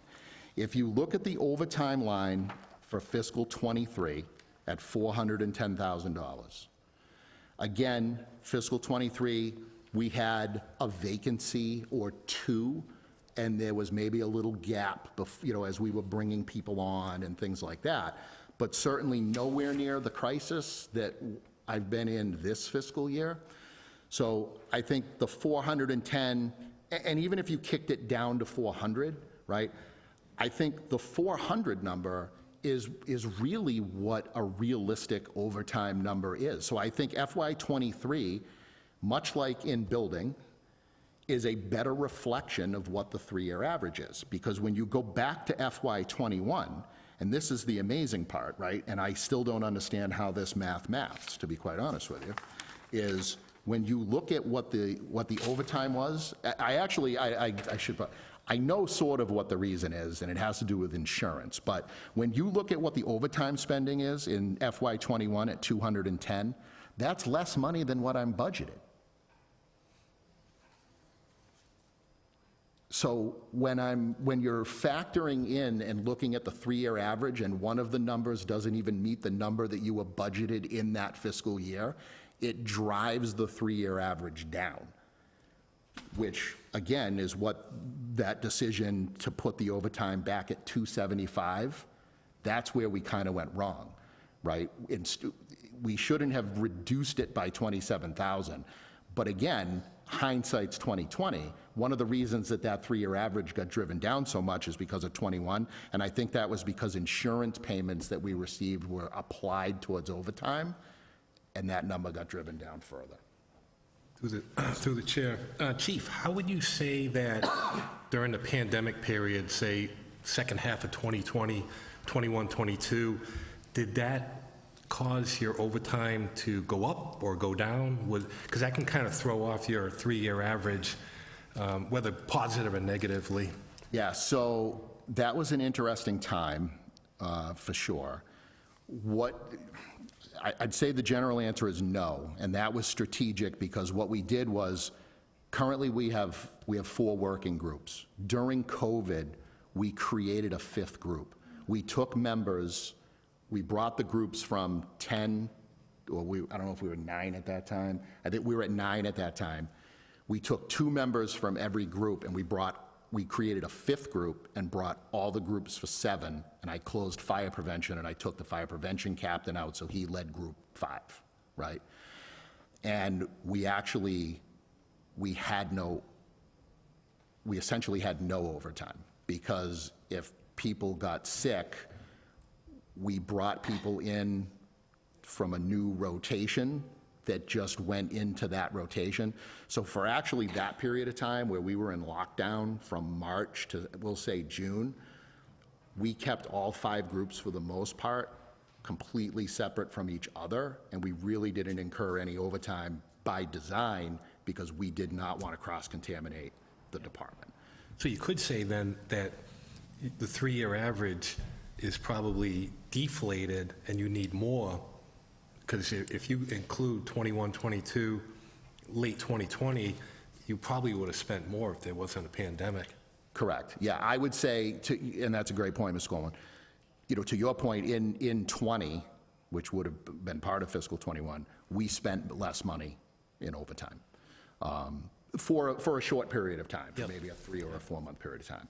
But I think the large thing that's driving sort of the overtime deficit is the mere fact that, over that 4-year period of time, between step increases and cost of living increases, we have employees that have seen over a 10% pay increase, and that's not reflected in the overtime number.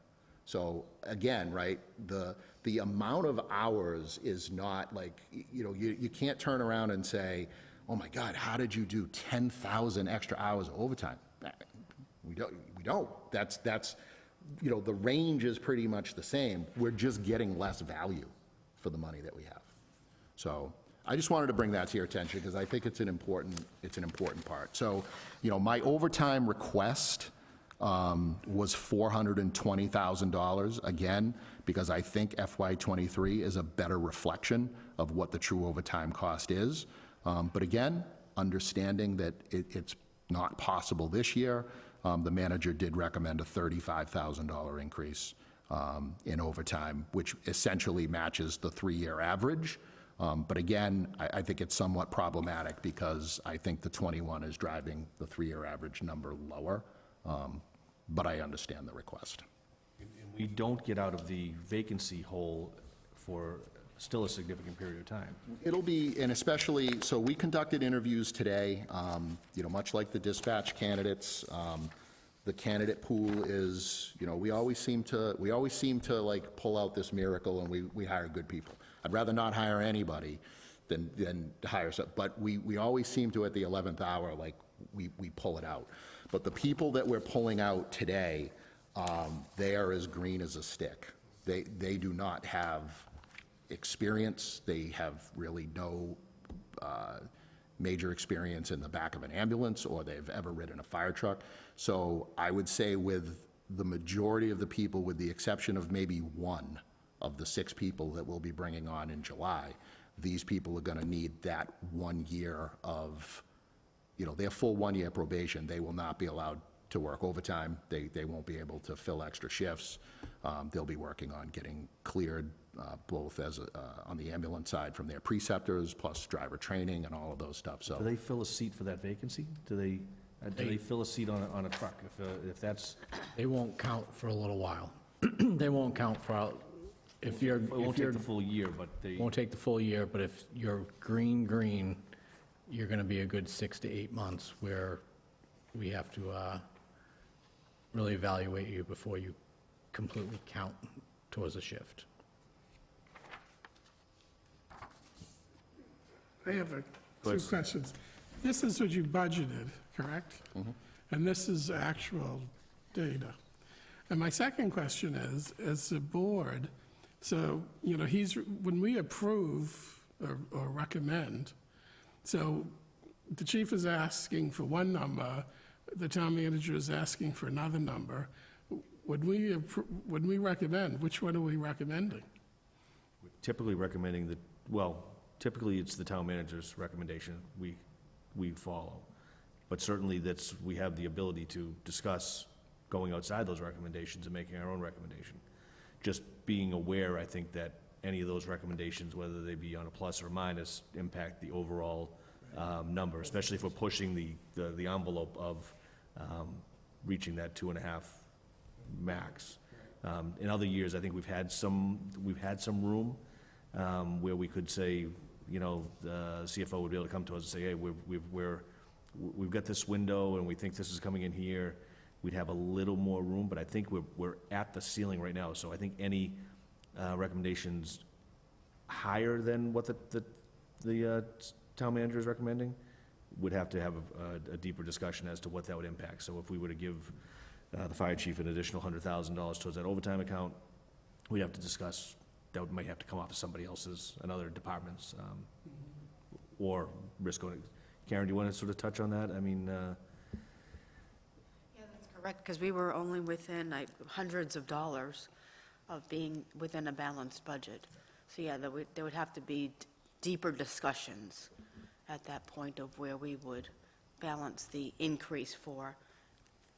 and I suppose, I mean, if we felt that we wanted to make a change such as that, we certainly could not make our recommendations tonight and discuss it, push it towards the tail end to see if anything's changed. We could have that further discussion as a committee. I actually have an observation that might lead to that, how we respond to that. If you could just bear with me for 2 minutes on an example. If you're a manager and you have a couple people reporting to you, and somebody goes out sick, and all of a sudden it's a busy time, and you're having to have somebody work 20 or 30 hours to just do overtime because you've got so much work that person's got to get piled on, and you're trying to compensate for that. At some point, you have what you call a legitimate time that they have to work. At some point in some jobs, you can't just work that many hours. You have to do something to, whether it means creating a new department, creating a new position, whether it be part-time or full-time. If you're excessively, constantly having to reach for overtime, one of the concepts is, gee, maybe it's time that we create a new person. I'm actually going to take that in a different analysis. What I'd like to suggest is that if you've got 10,000 hours, and looking at your sheet, 60 to 70% of that are in 3 categories. If we're going to take the time to add 2 or 3 line items to the police budget for not even 1% of what their overall budget is, I would think that with fire, given the complexity of what overtime is, because you can't fault the public and the taxpayers for sitting in town meeting or looking at a budget or watching our meetings and hearing a discussion about overtime. But it would make more sense to me to be prudent and say, if 60 to 70% of a line item is absorbed in 1 or 2 areas, maybe we should be identifying that and not calling it overtime. Whether it's a shift differential, whether it is a injured off duty. Because I think, for me, what it's saying is that some of this back and forth comes because there's a whole majority of the workforce that does, and I have to be very careful how I word this, but I'm serious. There's a whole majority of the workforce that's out there in the world that extends themselves, that don't get all of these various types of compensations for all of the manners in which the waves ebb and flow, trying to be very general. And to that point, we all step up and we all work really hard. So I think we're using the wrong terminology. And let's be fair, I believe, looking at tonight's transfer, I think, and unfortunately with the circumstances that you've been faced with this year, we're well into 6 digits of overtime this year, and it's no secret for people that are watching the meeting that it's been an extraordinary year for you, and my hat goes off to just managing it just based on your presentation. But my concern as a finance committee member is also to sit here and represent the people that all of the money is coming out of their pocket, and they're relying on us to be able to understand, interpret, and work with all of that. So we put so much time sometimes into this area of the budget, and it becomes such a complex reiteration. We're constantly reminding people that overtime is a very complex formula in some of these large divisions, police, fire, DPW, various areas. And we happen to be talking about yours, but I'm being more general. And so my concern is that if we've got, why not just put it out there? People have to understand that you have challenges as major departments, and stop calling it overtime. But it is overtime. Well, is it not? it's In terms of- maybe the form of pay is calculated as overtime, but the category isn't overtime. It's a form of overtime. Well, technically, if you've got, 10 employees at $100 a year, Yeah. then, it's $1,000 is the labor of the town pays $100 for all the labor. Yep. And then if you're paying X number of people 120, then that 20 is going to be overtime. Right, but we So also. that's more of a management point. Well, I'm question. speaking to the management of Right. this town. I'm speaking on behalf of a finance committee member to the selectmen, to the managers in the town, and to the town manager and assistant manager, in stating that I think what's happening here is we have a stipend line, we have a clothing allowance line, we have these various lines with de minimis amounts to break them out. We're talking about 10,000 hours of work that is well-earned, well-compensated, and well-deserved. But maybe the trigger is that we don't identify it just as overtime, but we identify it for what it really is. Even if we take the 80-20 rule, which is a word we use in finance, 80% of the problem is usually 20% of the time to fix. Well, I think a lot of the pressure would go away if the reality in the budget was that, well, we have injured on duty and we have 6,000 hours this year. I'm coming in for a transfer for injured on duty. I'm coming in for a transfer for overtime because I've got 9 vacancies and I've got to keep them going. Because I think that's a much clearer discussion, and the public's entitled to that knowledge. And we sit here and we attack it because it's overtime. And we make it appear as though you've got, I believe, 8 employees on 3 different shifts. You said your count was 8 for one? 4. 4 for shifts. 4 shifts. But you have 8 on each shift. And they work 24 And hours. they work 24 hours. So my point is that on each one of those shifts, at some point, you're down people, and people from other shifts have to step in. And so therefore, that needs to be not just in our budget, but it needs to be recognized in the budget and not as an overtime number. I think sort of what you're going to is, I've asked in past years, and thank you for that sheet this year, that was the most clarifying. But you have 60%, that's 6,000 hours on 3 lines. It's not a $2,000 clothing allowance. And I've just interrupted just for a moment. I've asked in the past if the town's payroll system broke down, what was the cause of the overtime? Was it backfill for vacation? Was it backfill for an injured on duty? Was it backfill for training? Just like you've done on your spreadsheet. I don't know if the system has those capabilities, but those type of things, even to break down. Well, that's a even whole just to nother break- topic, which but- infuriates me, No, is but that just- computers can't do it, but our staff can do it. I can tell you that the computer cannot do this, and I can tell you that 100% of the data entry that goes into here is between the deputy and the administrative assistant on a weekly basis as they're doing payrolls, manages It's this sheet. extracted. It's extracted from the payroll, but it's important to do, And that's something for the CFO, through HR, for townwide systems, at some point to look at, additional drop-downs as to what accounts you're drawing from for those various leaves, or backfill, or overtime accounts. My agency does it very, very granular, right down to special events and things of that nature, so they can run a report. This is where all our hours went to. But yeah, I mean, Patrick, to your point, I mean, that overtime line could be, if we got more granular with backfill vacancy, backfill injuries, and then other or miscellaneous, it may be, look better for the taxpayers to see. Well, I exactly just where think it's when coming we're going before a town meeting and we're going before our selectmen and the other people, because we are a body that serves all of them, that we have to look out for the best interest of everybody. And I don't think sitting here and talking about 10,000 hours when we're breaking out a $2,000 clothing line is giving it the merit and the attention it needs. Thank you. This might be a good segue into something that I don't know that I've fully got a grasp on. You're one of the few town departments that has a revenue source through ambulance receipts. Can you explain how the determination is made for which lines get paid for ambulance receipts, what the cap is? You mentioned $1.5 million of this budget It's is being paid out of... 1.5 million. 1.5 million, yes, is paid out of ambulance receipts. How do we make that determination? Why do we not go a little higher in a year like this to say, this is a tough year? Why don't we dip further? You mentioned the account currently has 4 million, and I know some you'll discuss when we get to the CIP. Just based on the things that you just mentioned for taxpayers, you know, some of those things are, well, I've paid my insurance premiums and needed, you know, and now the town was recouped because of my ambulance trip.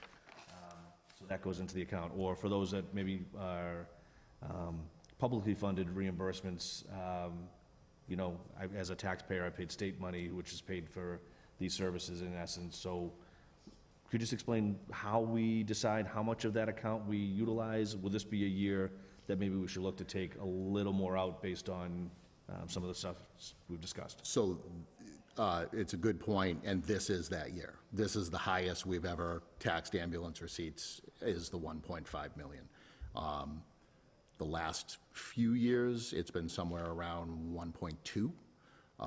We squeezed every ounce of juice this year, and it was the 1.5 after many, many conversations with the town manager. The 1.5 is a number that we felt comfortable with, because here's the other thing that you got to take into consideration is, although that I reported that there's $4 million in the account, that includes the 1.5 that we'll be taking, plus just on order right now, we have about $1.3 million, $1.4 million in ambulances on order that get paid for directly out. So that $4 million is not really $4 million. The majority of that $4 million is accounted for in terms of not only future operating budgets to apply, but the capital that goes along with that. So essentially, the things that the ambulance appropriations account covers is anything that is EMS related. That's sort of the, you know, and again, right, people can get liberal with it in terms of saying, well, you know, I protect this ambulance account like it's my own, because I don't want it pillaged, because it's so important of what it covers, you know. You're right, we are the only department that's applying this year 1.5 million to our own operating budget. But we're able to do that because we're cautious about how that money is utilized. So if you look at your budget on the bottom, there's a single star that says funded through ambulance receipts. So any line that you look that has a star on it, or the 2 stars, those are covered through ambulance receipts. So essentially, like I said, 12 full-time firefighter paramedic positions. It's normally been 10. This is the first year that we've gone to 12, including all of the fringe benefits. And when I say all of fringe, I mean right down to the retirement piece, the OPEB piece, like, you know, I think it's 30% is what they use. It covers the fleet mechanic position, and again, the reason that we kind of make that stretch is the fleet mechanic is in charge of fixing the ambulances, so that's an acceptable account. Pays for the EMS coordinator position. It pays for the medical director, the associate medical director. It's not funded, but that is a position that's in there, and if it was filled, it would come from ambulance receipts. And then the $65,000 in medical supplies, you know, equipment for the ambulances, all of that, That's paid for out of there. So that 1.5 million, that has been stretched this year. To go beyond the 1.5, we run the risk of not being able to cover our future capital requests that are currently within the five-year plan, and run the risk that we're not going to be able to do a 1.2 to 1.5 million in future fiscal years. Mr. Chair, if I could point out, in the budget of the available funds for fiscal year '25, in ambulance revenue, it's $1,985,000. And the year before was $1,667,000, so it has crept up higher. And as the chief has said, we don't want to get too close to our actual collections. And we also have other equipment that comes out of there, the monitors, the EKG monitors, you have stair chairs, you have stretchers. All of those are very expensive, but yet don't necessarily meet a capital need as far as going on a capital schedule, and we do have to replace them from time to time, which you'll see us come to town meeting usually in the fall, and we make an appropriation out of that account to cover those costs. On top of that, the revenues, there's always talk about ambulance revenues going up and down between what the insurance is going to cover, what Medicare, Medicaid, what they're going to cover. We do some additional reporting to try to maximize the amount of ambulance receipts that we do collect. Just takes a lot of work, but we analyze it all down, submit it in to the appropriate agencies to get further reimbursement. Where are we, while you're mentioning collections, what, usually you give us every year sort of a percentage of how we're doing, and we usually do pretty well. Yeah, our collections are pretty consistent. Our collections have climbed on an annual basis as premiums are adjusted, but we're always around 90% collections. Just a question as to, you mentioned the things that start off on here that go, you mentioned professional development is EMT and paramedic certification and stuff. It seems like that would be an obvious one for ambulance receipts. I just noticed that was. That is in there, it's just not starred. Okay, thank you. Yep. So the formula that they use for the benefits includes a portion of overtime, all their certifications. It's a whole mix of things that the town manager likes to use. That's actually a great point towards overtime. Again, I don't want to start that we're the only department, but a portion of the overtime is covered through ambulance receipts as well, and not from the levy. So, I get it looks like a big number, but there are other revenue sources that go into making that. No, but you've got some departments that are operating very strict, and then you come in and you sit down and you say, we have to do a special transfer for $45,000 to overtime. 2 weeks later, we're having another meeting, you come in, you say, we have to remove another transfer. So within a month or two, you're already twice of half the budgets, and it's just overtime. So, again, to my point, it's just adding a level of knowledge and clarity to our budget that I think it needs to be considered. Do most of the receipts come through insurance payments? Yes.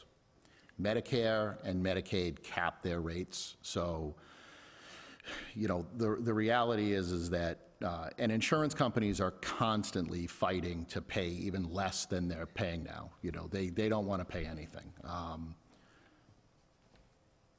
So Medicare and Medicaid are capped at, I think, $400. So regardless of what we do, the cost for the trip, although some may say that it's high, and I'm not going to say that it's not, but you also have to factor in what it takes to run that service. You're talking about people, vehicles, equipment, right?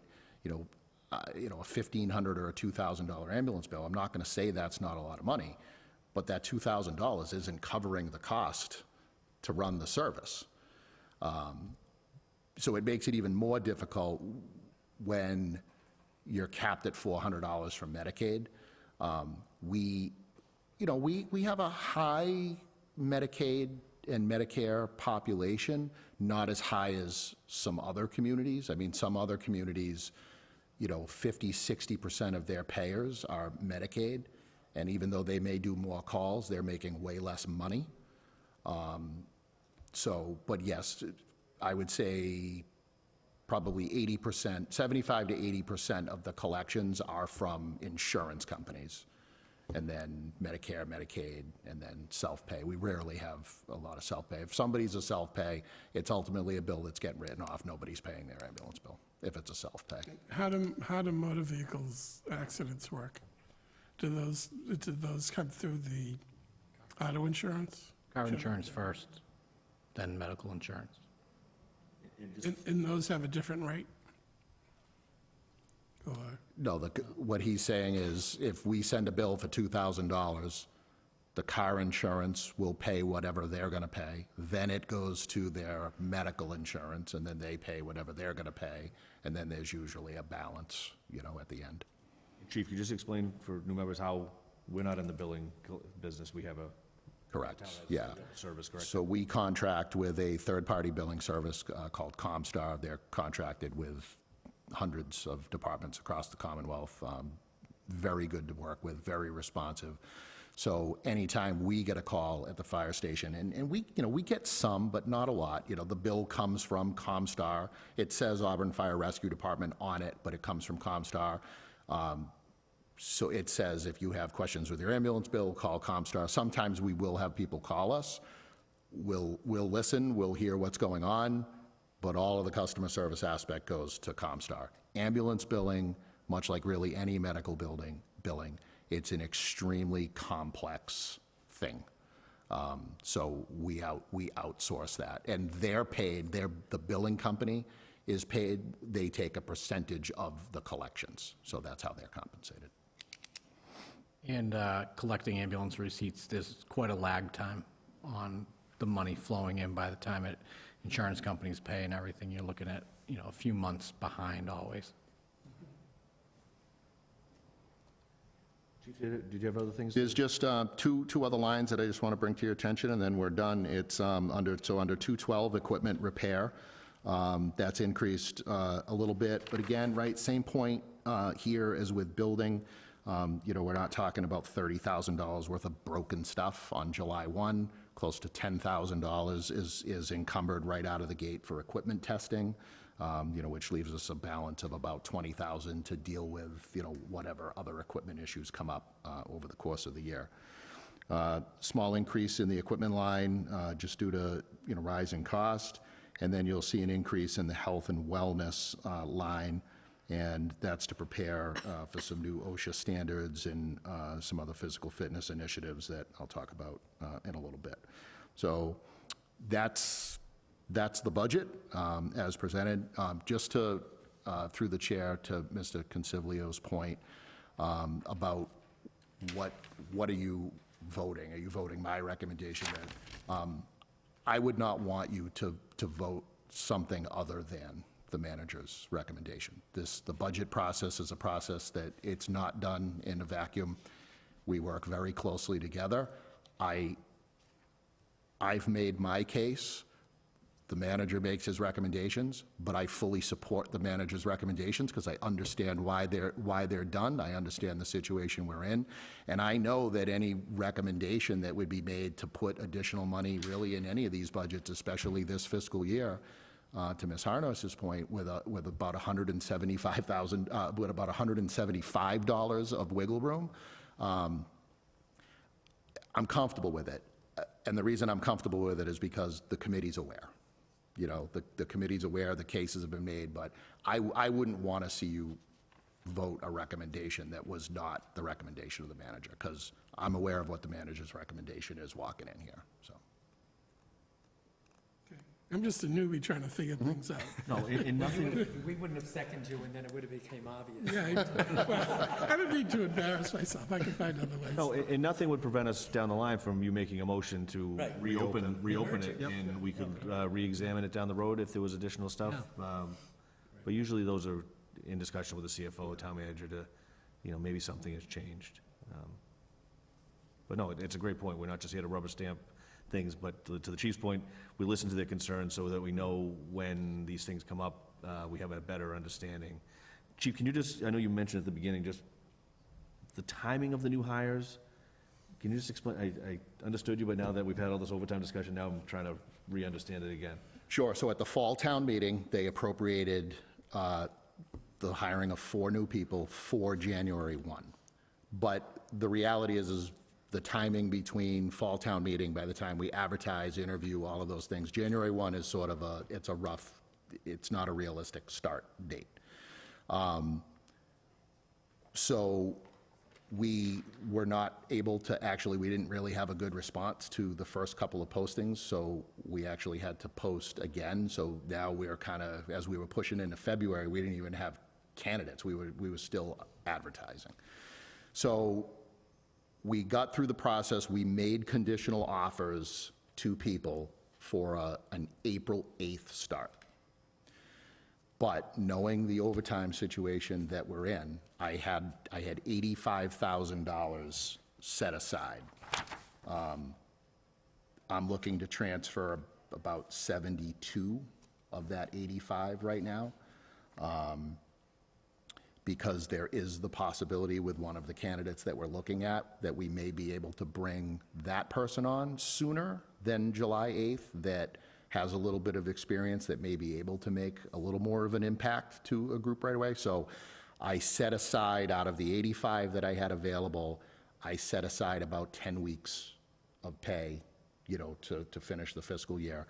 So I'm looking to transfer the 72, which is the balance of those other 5 positions. So, and again, when we bring people on, we do a 2-week orientation right out of the gate. We do 1 week of fire, 1 week of EMS. So after that 2 weeks, they're in a better position to go to their working groups. They sort of all get the department overview and the same information in that orientation. It's not impossible, but it's hard to do an orientation with what we do with one person, right?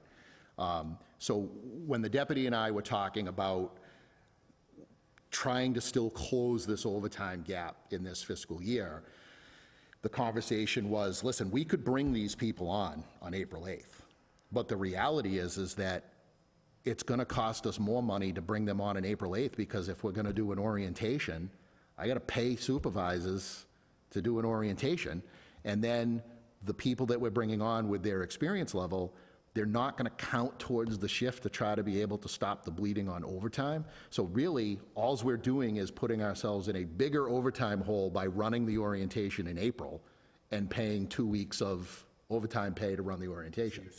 So what we did was we said, and then I still have 2 vacancies outside of those other positions.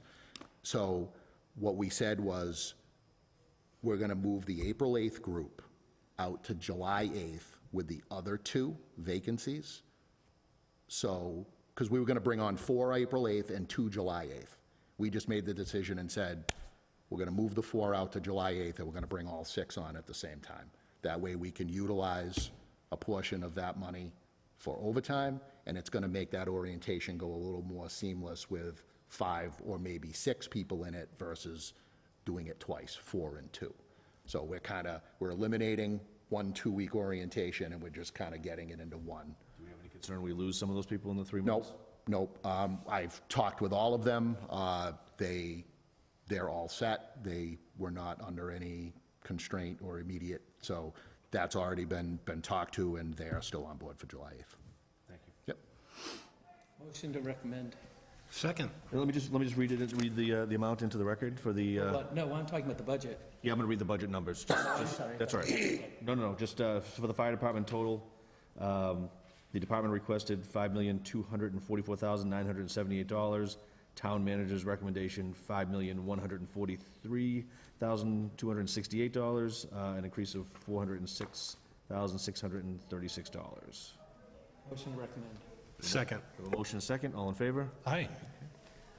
Chief, we've had you for a while, Deputy Chief. No, that's okay. We have to do CIP. You see, Yeah, before we jump into capital, I just want to bring something to the committee's attention that may have an impact, will have an impact on the budget, either next fiscal year, the earliest, or maybe the following fiscal year, is I just want to bring attention, and I've notified town administration of this. OSHA, the Occupational Safety and Health Administration, which Massachusetts was not an OSHA state up until a few years ago on the municipal side. They were always on the private side, but recently on the municipal side. So OSHA currently has under review a new proposed rule, which is 1910, which will replace the existing, what they call fire brigade standard, that has been in place since 1980 with no changes. So the fire side of OSHA has not been looked at or changed in 40 years. So some of the highlights that are going to be required from organizations is we're going to have to be mandated to do more pre-incident planning on our target hazard buildings. We're going to be required to have a formal written plan on how we will deliver emergency services to the community. Training will play a large role in these amendments, both in initial training, ongoing training, refresher training, also professional and leadership development. There's a safety and health requirement that will require a department it's going to mandate a health and fitness program within the department. Also under the safety and health, they're pushing for, maybe you have seen some of the reports about PFAS and the use of PFAS in firefighter turnout gear and how that is contributing to increased cancer rates in firefighters. So there will most likely be a mandate to have non-PFAS turnout gear. And then this is the part that gets a little sticky, and in all honesty, I think this is the part where it's going to be more of an ongoing, a recurring expense versus something like turnout gear, which would maybe be a one-time for a replacement. But again, these are all things that have to be gone through the bargaining process, but under physicals, they're talking about an annual fitness for duty screening. That would obviously have to be negotiated with the unions. And then the big one is, and again, just keep in mind, this is under a comment period. I serve on the board of directors for the Fire Chiefs Association of Massachusetts. I was on a conference call this week with the Department of Labor and other members of the executive board of FCAM, and we were talking about this issue. FCAM is going to provide written comment by May 6th on some of the things that we have concern about. And I think the thing that fire chiefs are most concerned about in this is, and this is the big one that we're watching, but the proposed language currently says that any firefighter that is exposed to more than 15 combustion events annually is going to be required to have a medical screening.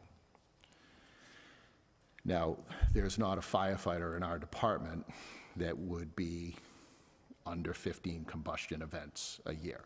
So I think this is the one that has grabbed the attention of most fire chiefs across the country. We have a lot of questions on this. Nothing is definitive.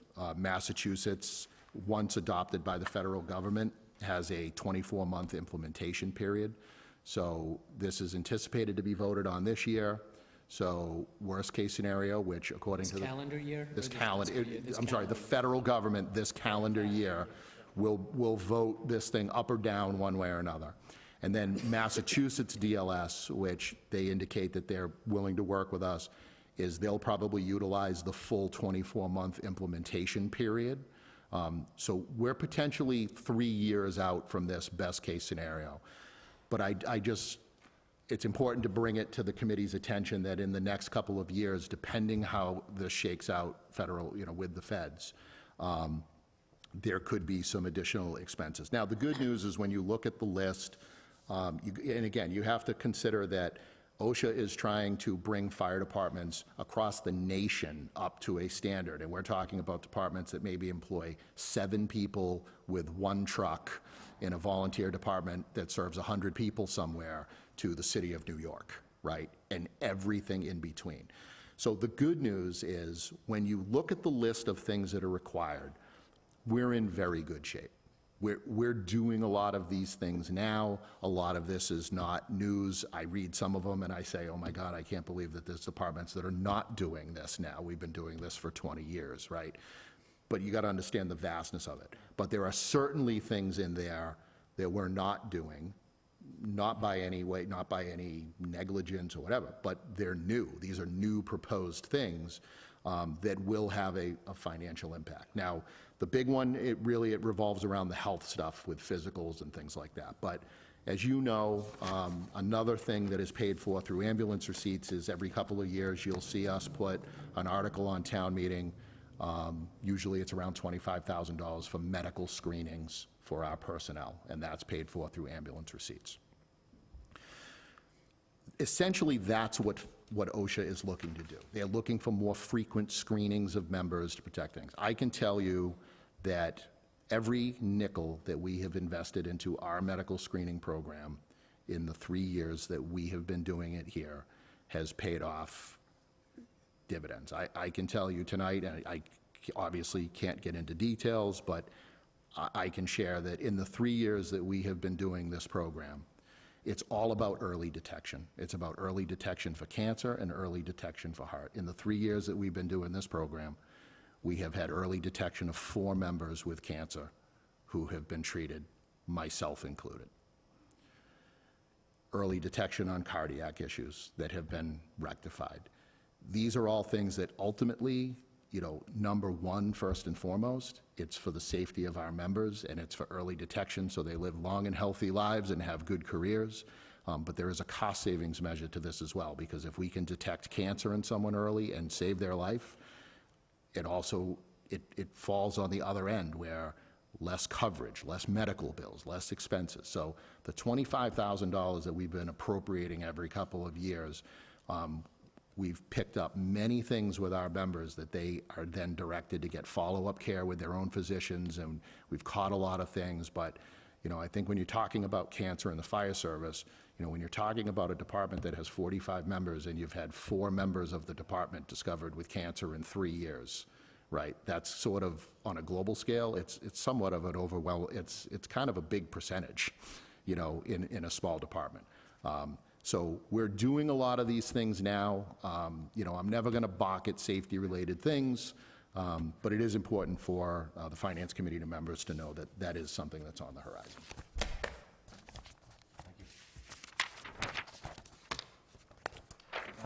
CIP, you want to highlight? I know, again, we... Sure. If you want to pass this around again, I brought all kinds of gifts for you all tonight. So just, quickly, just explain sort of how we look at our CIP, if I can find my CIP, where is it? So what I'm passing around is we take a look at our capital and forecast it out to 20 to 21 years. Normally, it's a 20-year capital, but depending on if a particular piece of equipment on the 5-year, will fall into another fiscal year, it goes anywhere from 20 to 21 years, depending on the thing. But call it, for argument's sake, it's a 20-year capital replacement. Our capital is pretty straightforward. The bulk of our capital is vehicles. Right on the top, it explains, the strategy is we keep an engine for 15 years. We try to keep our ambulances for 9. I can tell you that with the current ordering process and, supply chain and all of that, we have 2 ambulances on the road right now that are 1 and 2 years past what we would have normally kept them for, but we have no choice just because of how the ordering thing. If we order an ambulance today, it is 3 years before we see that new ambulance. So I know it was talked about a little earlier tonight, Mr. Jones brought it up, that when you're voting on the CIP, you're voting for a 5-year package. That's important because if we want something to arrive in '29, we have to be really placing an order for that in '26 or '27. So we need to know that we have that commitment for the overall plan in order to have vehicles arriving, in a time for them to rotate. And it's 4 years for a fire truck. So a fire truck that hits the 5-year capital, really, when it's approved, the truck's getting ordered the following year so we can have it, when it really comes on the 5th year. And this is a huge change. I mean, 20 years ago, it was 6-7 months delivery for a custom-built ambulance, and you could have a fire engine in about a year, So it's just, everything has just changed so dramatically. So again, we try to keep the ambulances for 9 years, a ladder truck every 25 years, heavy rescue every 20, tanker every 20. So our tanker truck is turning 20 years old this summer. We have a new tanker truck on order, so we'll take delivery of our new tanker in July. And then as far as cars go, this was another thing, that was brought up in that social media post. And again, the point that was not, you asked if that was, because that was not anything that you said or whatever. There was somebody that posted just outrageous statements about what police and fire actually had for fleet. And I ignore 90% of that stuff, but I gotta be honest, like, I'm just getting really tired of the mistruth that goes on, especially with social media. And I ignore 90% of it.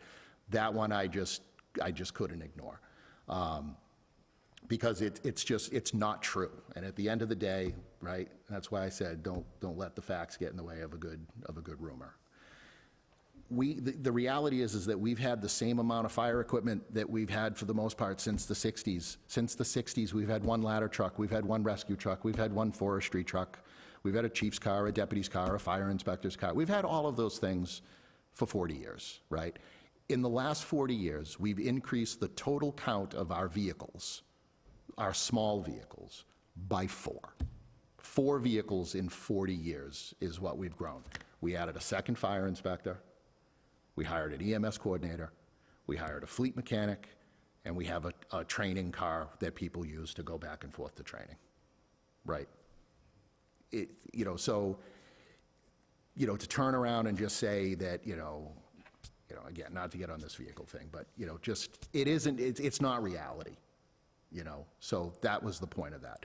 But we typically, the only new cars that we buy, we don't always buy, what we do is we buy new cars, like the chief and deputy usually get new cars, and then fire prevention gets new cars, and then training, EMS, all of those other vehicles, those are the hand-me-downs from those others. So we buy a new chief's car every 5 years, but then the chief's car goes to EMS to replace their car.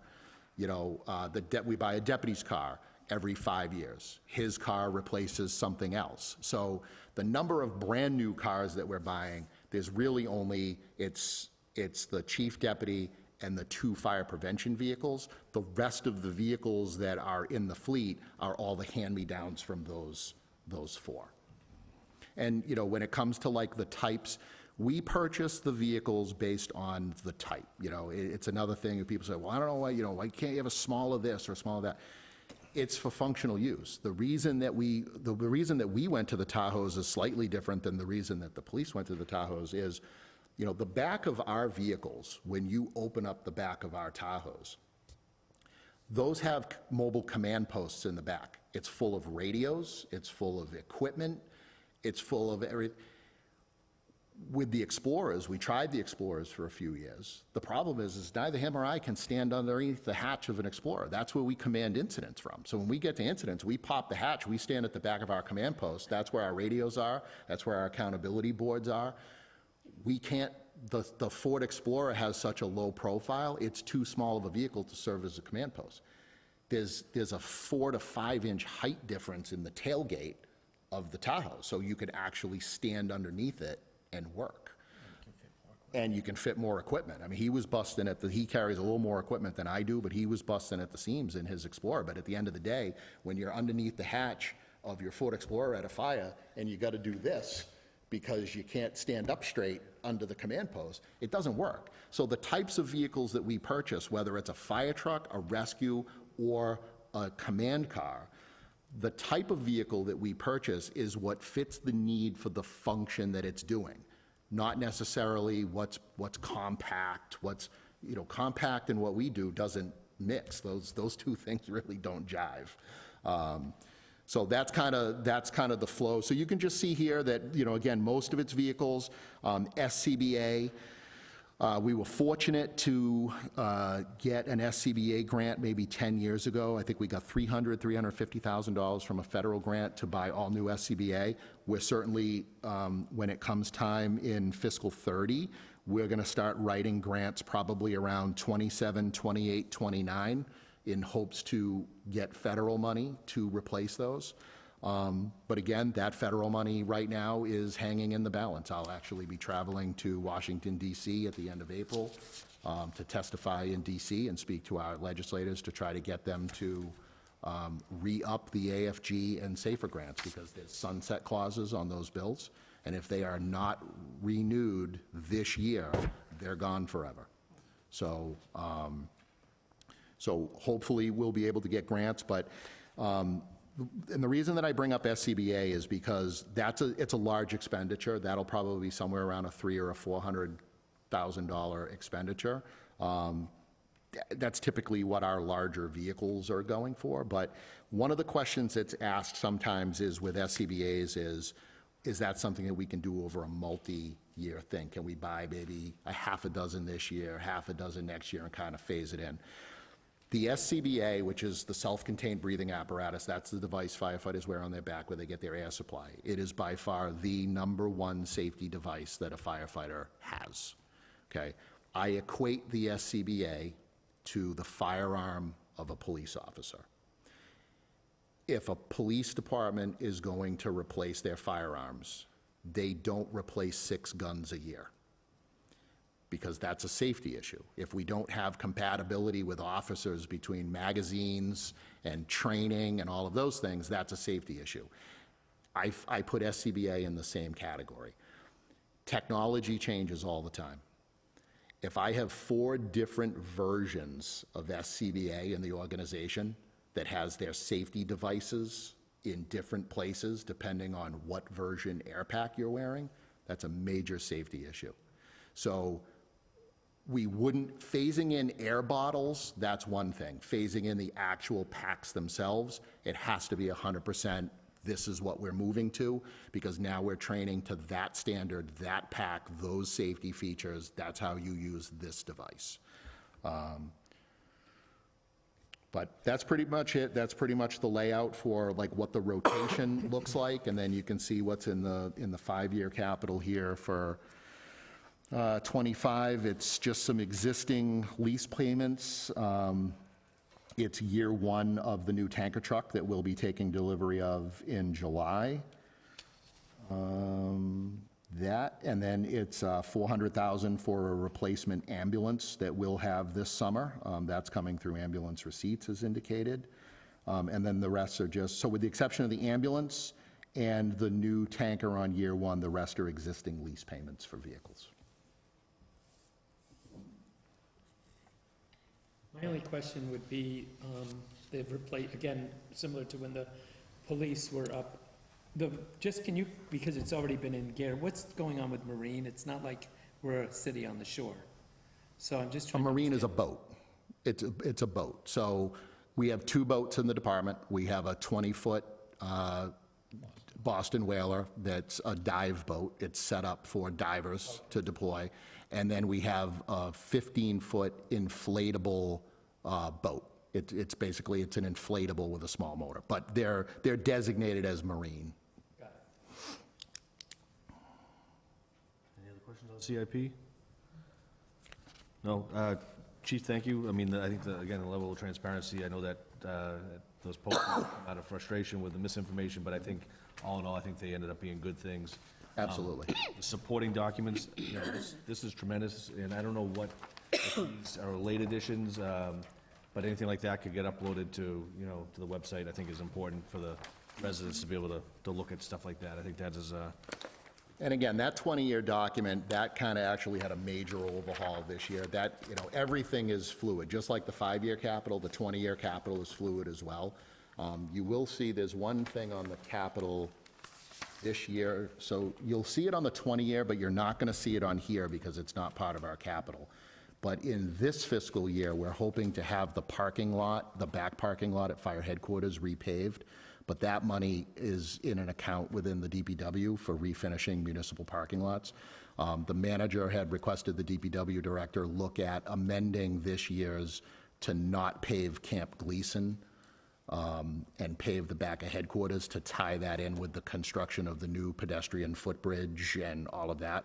So we're hoping to have the back parking lot repaved through the DPW funds.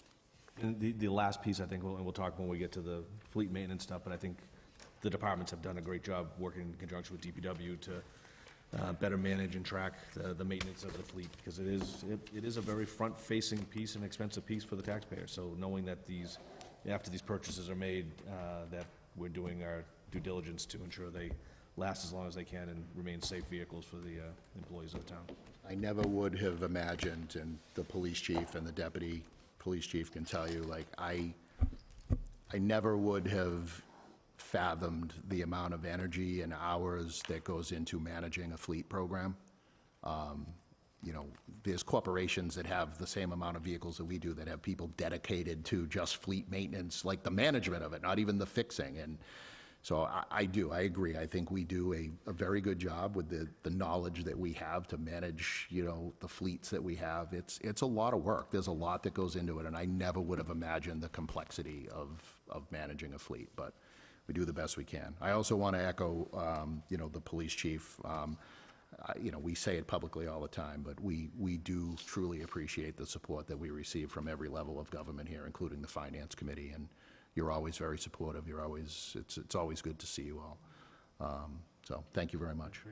I don't think I think you've already sort of highlighted the one transfer that, Yeah, we've talked it to death, so that is a motion to recommend. I would prefer we stop talking about it, so I'm with Mr. Jones. Motion to approve. And second. well, do we want to just, in order for the, stay with the agenda, let's just cover emergency management. I think we'll be all set with you. Oh, did we not? Very good. Thank you very much. So why don't we move on to emergency management? That is number 291? Yeah, it's right up the front. 291 in your book?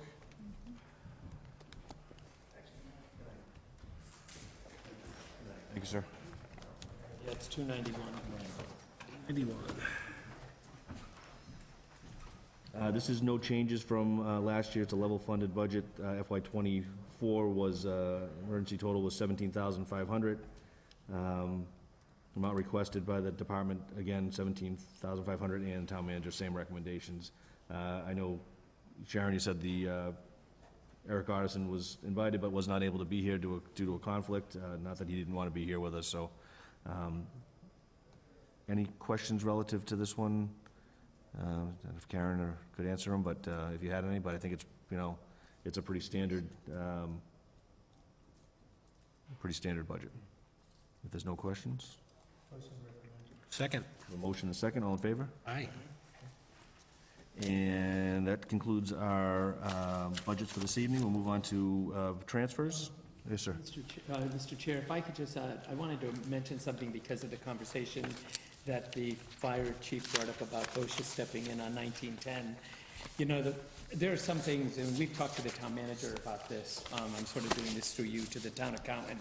And it was just within this budget season where we try to separate some of the costs because it identifies a specific amount of personnel. The cost is attributed to that department. But if something like this 1910 and this OSHA takes off, not only now are you having to do physicals and things for individuals when you're onboarding them, but you're going to have to cycle them in because you're going to be mandated depending on how many circumstances or other things come up. So giving the complexity, and I know that's down the road, but in an effort, I would like to maybe put on I would just like to draw that to the town manager's attention. Again, I don't know if that is through you or if it's not this budget season, because obviously we've got a product in place that we're working with and all of it's intact in there. But I would like to maybe at another time, once the budget has moved forward, get it on the agenda to talk again as a committee, knowing what we know now going forward. It just seems like there's so many people that are, you know, have to go through these physicals and have other types of things that have to happen before they get hired. And I think your point earlier, if I heard you right, was we've got a department incurring an expense, and then that's hard to justify if the person doesn't pass it and make it. because they were looking at a $10,000 line item, 5 people, all of a sudden, no one's been hired, somebody comes back and says, why are we having to give 5 more people a physical at $10,000, and then we have to disclose the fact, well, the other 5 didn't work out, which sort of isn't something we should be sharing, because they're not they weren't hired. So I just wanted to say that in light of tonight's 2 departments that were critical, that it's something that I think we might wanna, And to your point, I mean, the fire chief has his perspective on how that's gonna impact his department. There may be other departments that are impacted by those new OSHA regulations, Right. DPW and such. So, yeah, it would be, if it's gonna have a significant budget impact in future fiscal years. Well, I just think that, to your comment, what triggered it was that it's an onboarding event. And if we're onboarding staff and we're in that process, which is an HR function, and we're going to, because there has to be some accountability between the departments that are doing their budgets and the communication that they have with the town management, whether it be human resources or the town manager. And so with that said, I think it does merit the fact that they should, in some way, sort of corral it so we have a better idea logistically. I mean, at some point, they're not just reporting to us that they're down staff or that they're hiring or that they're testing. They're having to communicate that. The other parties, whether it's the HR manager or the town manager or the CFO, they're well aware of it before it even gets to us. So I don't think that it necessarily has to be contained in their budget, because I think it's part of the hiring process. Or it's becoming clear to me, there's some things that you want to separate into some departments, but because of the attention that all of this onboarding is getting, I think we want to think about maybe if we want to recategorize it. It probably, I had thought when someone had mentioned backgrounds tonight, I'm like, oh, that's another component of that onboarding is various levels and degrees of backgrounds depending on what departments they're going to. Is that an HR function before it even gets into a department budget as well, so.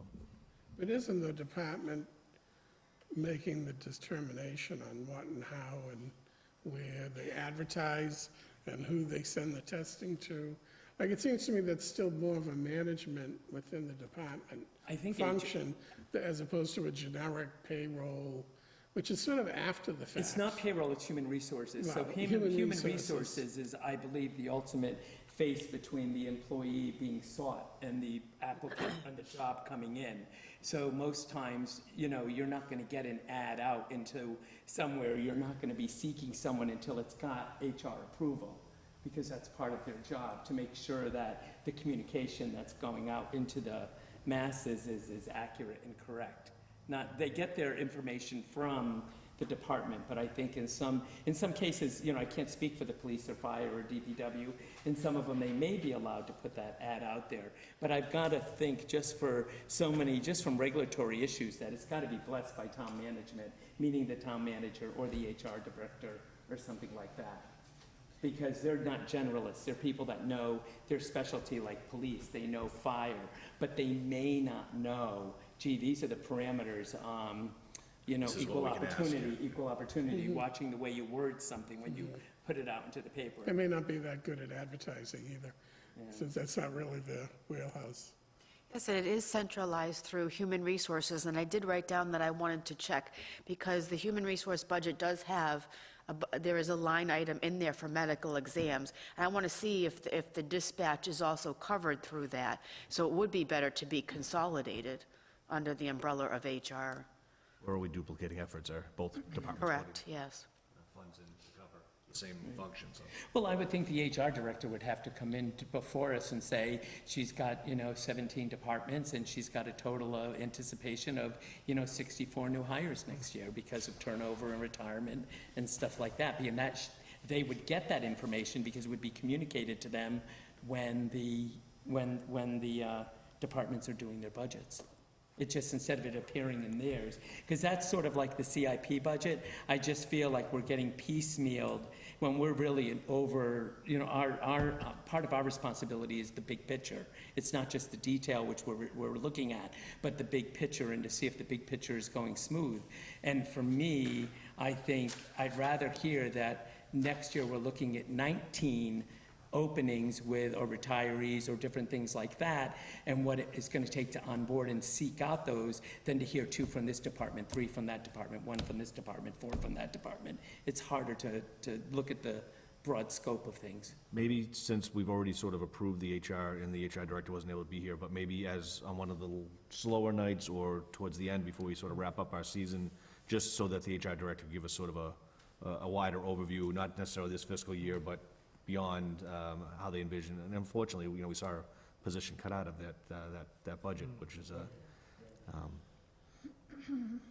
just a thought. Makes sense. Okay. Anything else, General? We'll get to that transfer? Okay, let's do it. I like it. So transfer, we have a transfer request from the fire department, which already discussed. Interdepartmental transfer coming from the firefighter salary account. Amount requested, $72,228. This one is going to the overtime account. The present balance in that firefighter account is $84,524.35. And the reason given, anticipated shortfall in account. Before I recommend this, because I'd like to, I just wanted a point of clarity. When they were here speaking with us, there's a difference of about $12,000 left. And I believe he said that he was encumbering 10 because of bringing on possibly somebody in April or May, a 10-week period. Is that to lead me to believe then that this remaining amount is sort of gone already, if I understand it? Because what if they need to come back for more? He would have to probably seek out another account if he is gonna anticipate an additional salary for that short window. Some of them may have already had some training experience, if I understood that. So that would, I think we would have to go to the reserve or try to find. Or the salary reserve or Yeah, or try to find some other accounts. And again, I just Within the wanted to overall make sure I budget. heard him correctly. Yeah. So that's really all I'm doing is Yes. clarifying. So motion to recommend. Second. motion second, all in favor? Aye. Yeah, can we just change that to a motion to approve, because it's a Motion to transfer? approve, sorry. Second. A motion to approve in a second, all in favor? It's late. It's late. It is late. It's too tough, too tough. This is a request for transfer from the reserve account. Norfolk Aggie one? Yes. In the back of the one? Yeah. It was, yep. From Norfolk Agricultural School Finance.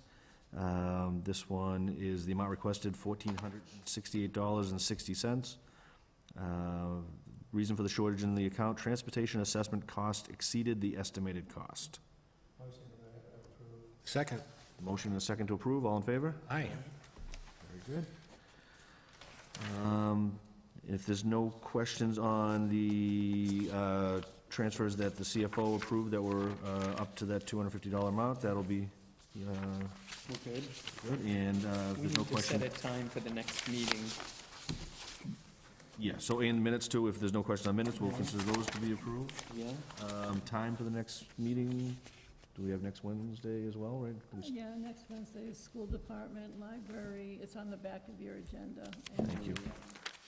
Yeah, school department, library, and cable. I think we decided we would meet at 5:30. And when the school department, has the school committee, are they getting that?